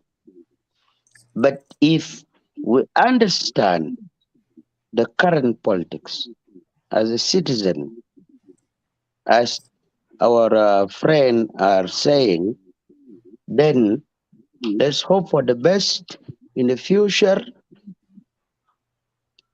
to learn out of every lesson that we are being subjected into as a citizen. That is one. Two, there should no anybody who will have to say, oh, I come with these foreign agents who will come and put a sanction. What is it? The whole world is sanctioned by American. The whole world is sanctioned by American. Which country does not have a sanction all over the world? But they have to go through it. Because as long as they will not go to America in one bulk or in one tiara, then let the sanction continue. They should go too. Thank you. Go ahead. Thank you so much, David, for American your uncle. last parting short remark. We have noticed, and thank you for that. Rajab Mohandis, take your last parting shot, 1 minute. Okay, thank you, brother Jok Makur, for this moderation. I want to appreciate the efforts of Lakes State Media for convening this conversation for us as South Sudanese to speak on the issues affecting our country and all of us. And so we believe that the situation is very challenging and very unfortunate, but most of it is man-made and can also be corrected. The unfortunate part is that the state that is in charge of the country is not taking these steps to correct this situation that we are in, and that is likely to continue. The second thing is that it is very unfortunate to listen to a national official being so tribal and divisive in public, and making some comments that are completely unfortunate, including commenting that the people are refusing construction of roads in some parts of the country, as if construction of roads is going on in the rest of the country, which is not the case. And I want to finalize by saying that the People's Coalition for Civil Action is not inciting people to be killed. And if there's anyone in authority who wants to kill people because they are calling for their own rights, for asking for the violence to stop, for asking for salaries to be paid, for the economy to improve, then that person is the one that is rebelling against the constitution and the people of South Sudan. And if you look at this carefully, you will not find this characteristics with the People's Coalition for Civil Action. We are committed to inform all South Sudanese to stand together and say no to the crisis in our country, and say no to the suffering in our country. We cannot have another year in the same situation. All this situation must end. We must take charge of our country rightfully and deliver on the constitutional mandates of the government in terms of protecting people, serving them, and improving the conditions in the country. We are determined to do that, and we will do that inclusively as people of South Sudan. And that is why Abraham Awolich from a village in Yerol and myself from a village in Maridi talk together on our national issues, and that will be the standard we will carry on with in the coalition. Thank you. Thank you so much, Rajab Mohandis. Abraham Awuolic. Thank you very much, Jok Makur. You have been a wonderful host, and appreciate the entire Lagos State media fraternity for providing us the space. I also want to thank Ambassador David Amor for coming out to try to provide a cover to the government, even though he made remarks that are not acceptable. But that is the nature of the society we want to build, a society in which people have their opinions and they are willing to be challenged without resorting to violence. I think that is what we advocate for as the people of PCCA. And so even if we are legitimately challenged, we will not complain, because that is the society we want to build. We want people to be able to speak, and we don't hold monopoly over what is right for South Sudan. Other people have their views and they have their opinions, and so we can accommodate that. But we should talk in public with the intention to pull the people of South Sudan together, not to tear them apart. And for the PCCA, I completely disagree with David that no hungry person goes to protest. Obviously, that's exactly what happened. If you are hungry and you know why you are hungry and somebody is not doing their job, you protest. We in this show, Majok Makur basically read out a statement from an NP saying that the soldiers are threatening that if their salaries are not paid in the next 2 weeks, then you have to be ready for the market to be looted. Now, is that PCCA saying that? It's your own national army that you have refused to pay. And so it is a zero-sum game in the situation of South Sudan, that if you are in a better position, you begin to wonder which country are people saying is in bad shape, which economy.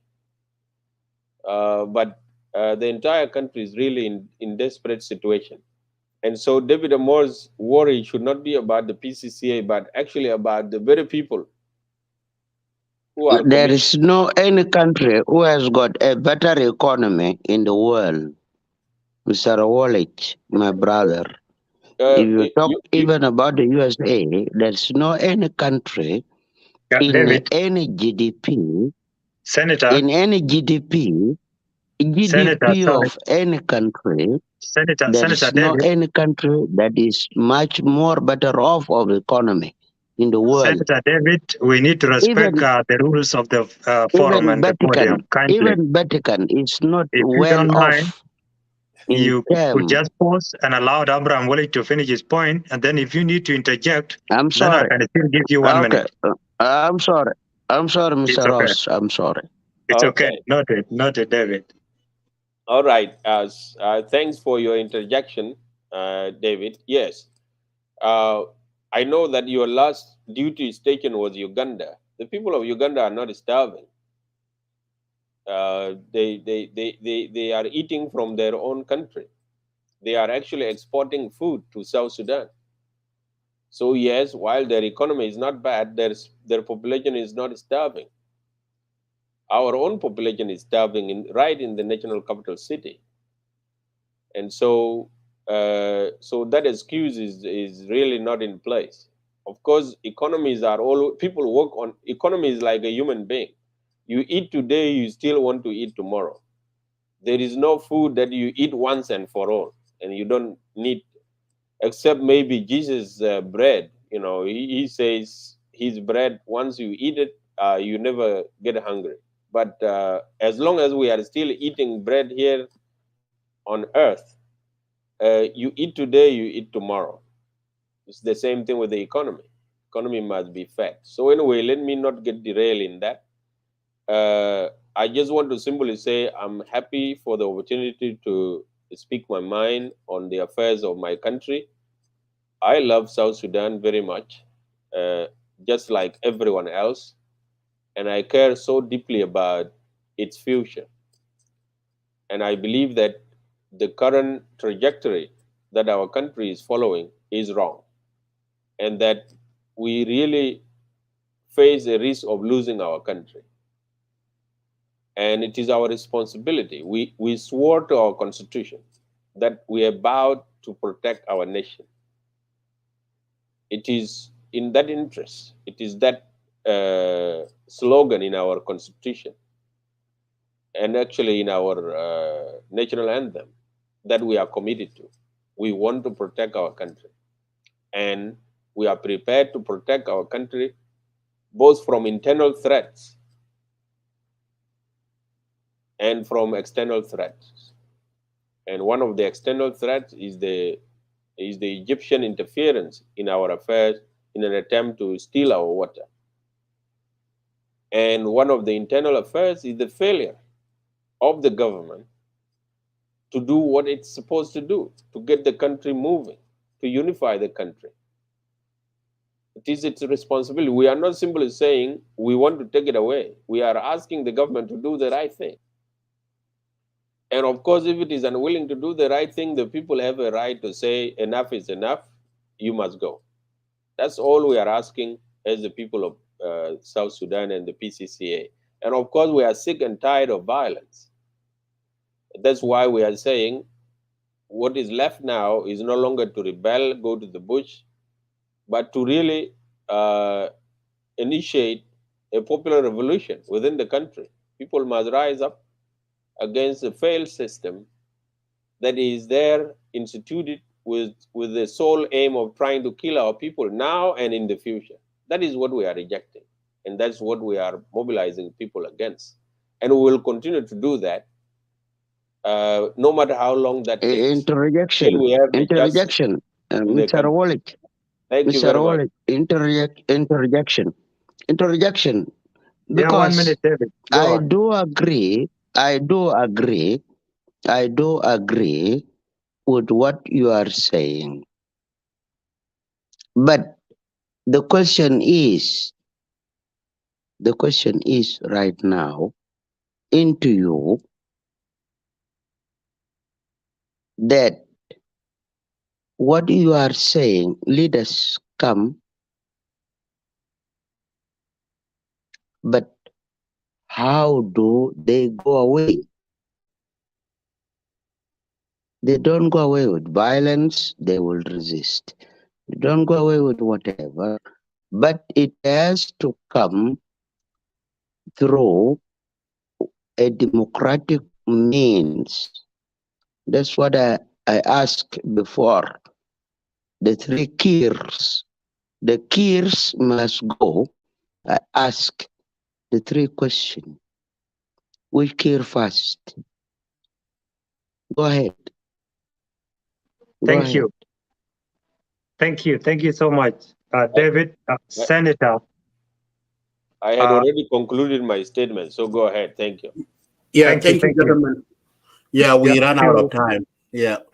To Abraham Awuolic, Rajab Mohandis, and Senator Ambassador David Amormajuru, we, on behalf of Lagos State Media, we are so much honored to host you today on the 5th of June 2022. And Lagos State Media is not encouraging people to violence or to insults or to abuse, but we are basically advocating for South Sudanese to be acquainted and to be equipped with more knowledge and more information. A citizen that is exposed to information is a citizen that always stand up and demand for their right from his father and his mother. With these few remarks, thank you so much. We are honored and we are looking forward for more meaningful discussions.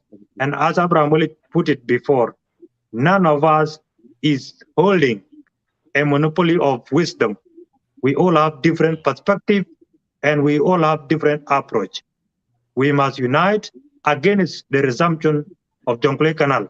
And this is the only project that brings people together, whether opposition, rebels, and even the government side. They agree that this project is pernicious, this project is ugly to the future of that country. Thank you so much to our viewers. Lagos State Media Beyond Boundaries is happy and is always respectful for your time you spend to come and listen to our guests in the studio. Abraham Adit, I yield it back to you. May God bless you all. May God bless South Sudan. Thank you.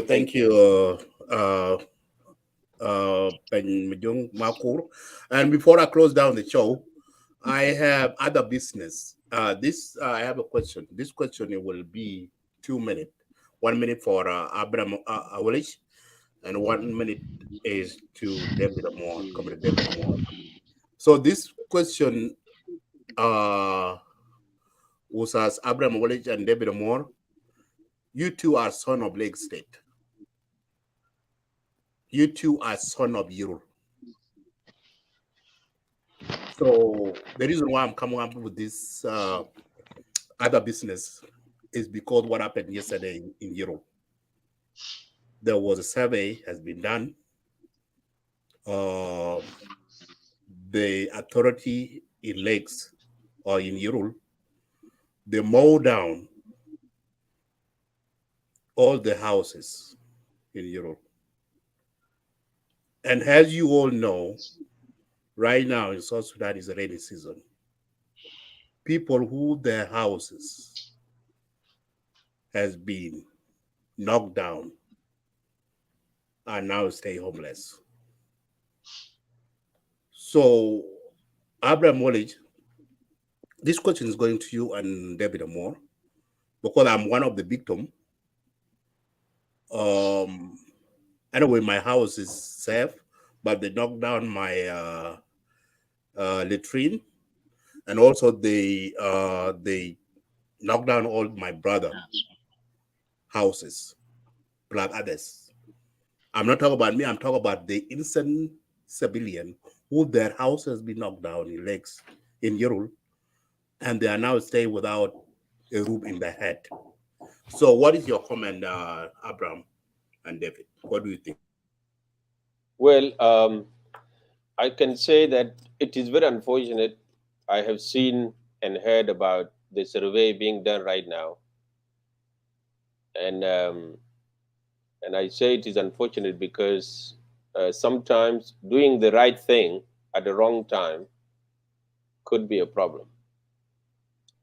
Yes, it is important to survey the town so that it has roads, so that it can be accessed, so neighborhoods can have access roads. But if you look at the population of South Sudan, people are extremely poor. Now you struggle for years to build something, and your own government comes and knocks it down, especially in the middle of the rainy season. It goes to tell you that we really don't plan for people. We have no concern for the lives of ordinary people. Why do that? You give people time, and when in December you can do survey so that you give somebody at least 4 months or 3 months to prepare and get a new shelter. But at the same time, concrete shelters that have cost so much money to put together, you demolish them and you don't compensate people. What is the explanation of that? It is called exploitation, and it is called oppressing. That is, you are oppressing your own people. And now when you speak against things like that, you are obviously considered a rebel. But it is the truth. You don't treat your own citizens as if somebody else has to come from heaven to care for them. What happened to the simple idea of caring? Like saying, okay, it is a rainy season. If I knock down this person's house, where does that person go? And so I really don't have a full context of how the survey was done, but you cannot do survey even in April, leave alone May and June, because that is a rainy season. And you are basically pushing people to despair. Now they would have to struggle to try to make a shelter, and they lose out also on farming, because you cannot make a shelter and farm at the same time. Why are we doing that if we really are a government that cares for people? And so I think that it is wrong. I don't disagree with any survey. Survey is important because you have to have a place that is easily accessible, that is properly documented. But it is a question of when and how. And do you have resources to compensate people who have invested their own resources, no matter how little it is, to build those structures, and you knock them down and you say you are guilty? There is no government that functions like that. And I'm interested to hear what Brother David Amor has to say about that. It is not a rebellion. It is not a PCCA. It is government of Lake State, the county of Yerul West, deciding to survey a town occupied by its own people, its own citizens, and pushing them on the street in the middle of a rainy season. Where is the accountability here? Anyway, let me stop there. And obviously, some people are going to die. You know, children will be in the cold. Somebody will catch a disease and die from that policy directly. Policies kill people if they are wrongly planned. And those are the things that we speak against. Thank you very much. Thank you, Awolich. Comrade Amor? Brother Abraham,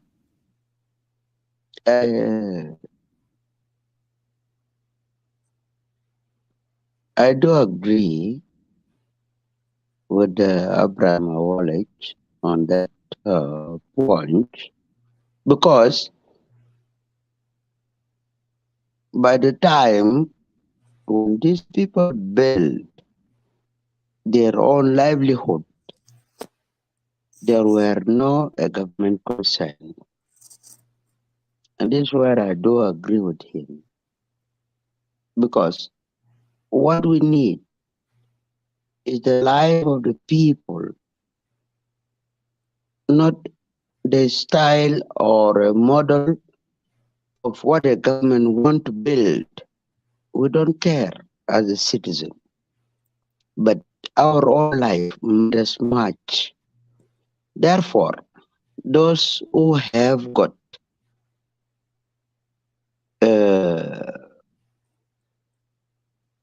their houses demolished must be compensated. If not, the court is there. Because by the time they built their houses, there were no any government who surveys that land. And that is the law. You give me my money, I go and build somewhere else. Thank you. Thank you, Comrade Amor and Abraham Awuolic and Rajab Mohandis. Thank you so much for coming to Lake State Media. Lake State Media is always open to everybody, regardless of our political background. We are happy to have you today in this media platform. Thank you, Habib. I know it's late over there in Africa. Have a wonderful night and have a good night here too. Mine is a morning. Mine is a morning. So thank you. And thank you, Jok Madut for wonderful. Have a wonderful night. May God bless you all. Thank you so much. Thank you. Thank you. It's your boy Young Love. I give him that time. But your leg is staying in Panchir America. Panye Dwal, but your leg is staying in Panchir America. Panye Dwal, Banaban, walk on your leg, Kankara, what on a watching. Oga, level leg, year, pow, very leg. Panda with ya, Panchir America. Panye Dwal, Bano, Chingatonga, Pandon, could you ever buy a check out? Papu Panda, Jero. There be all venting.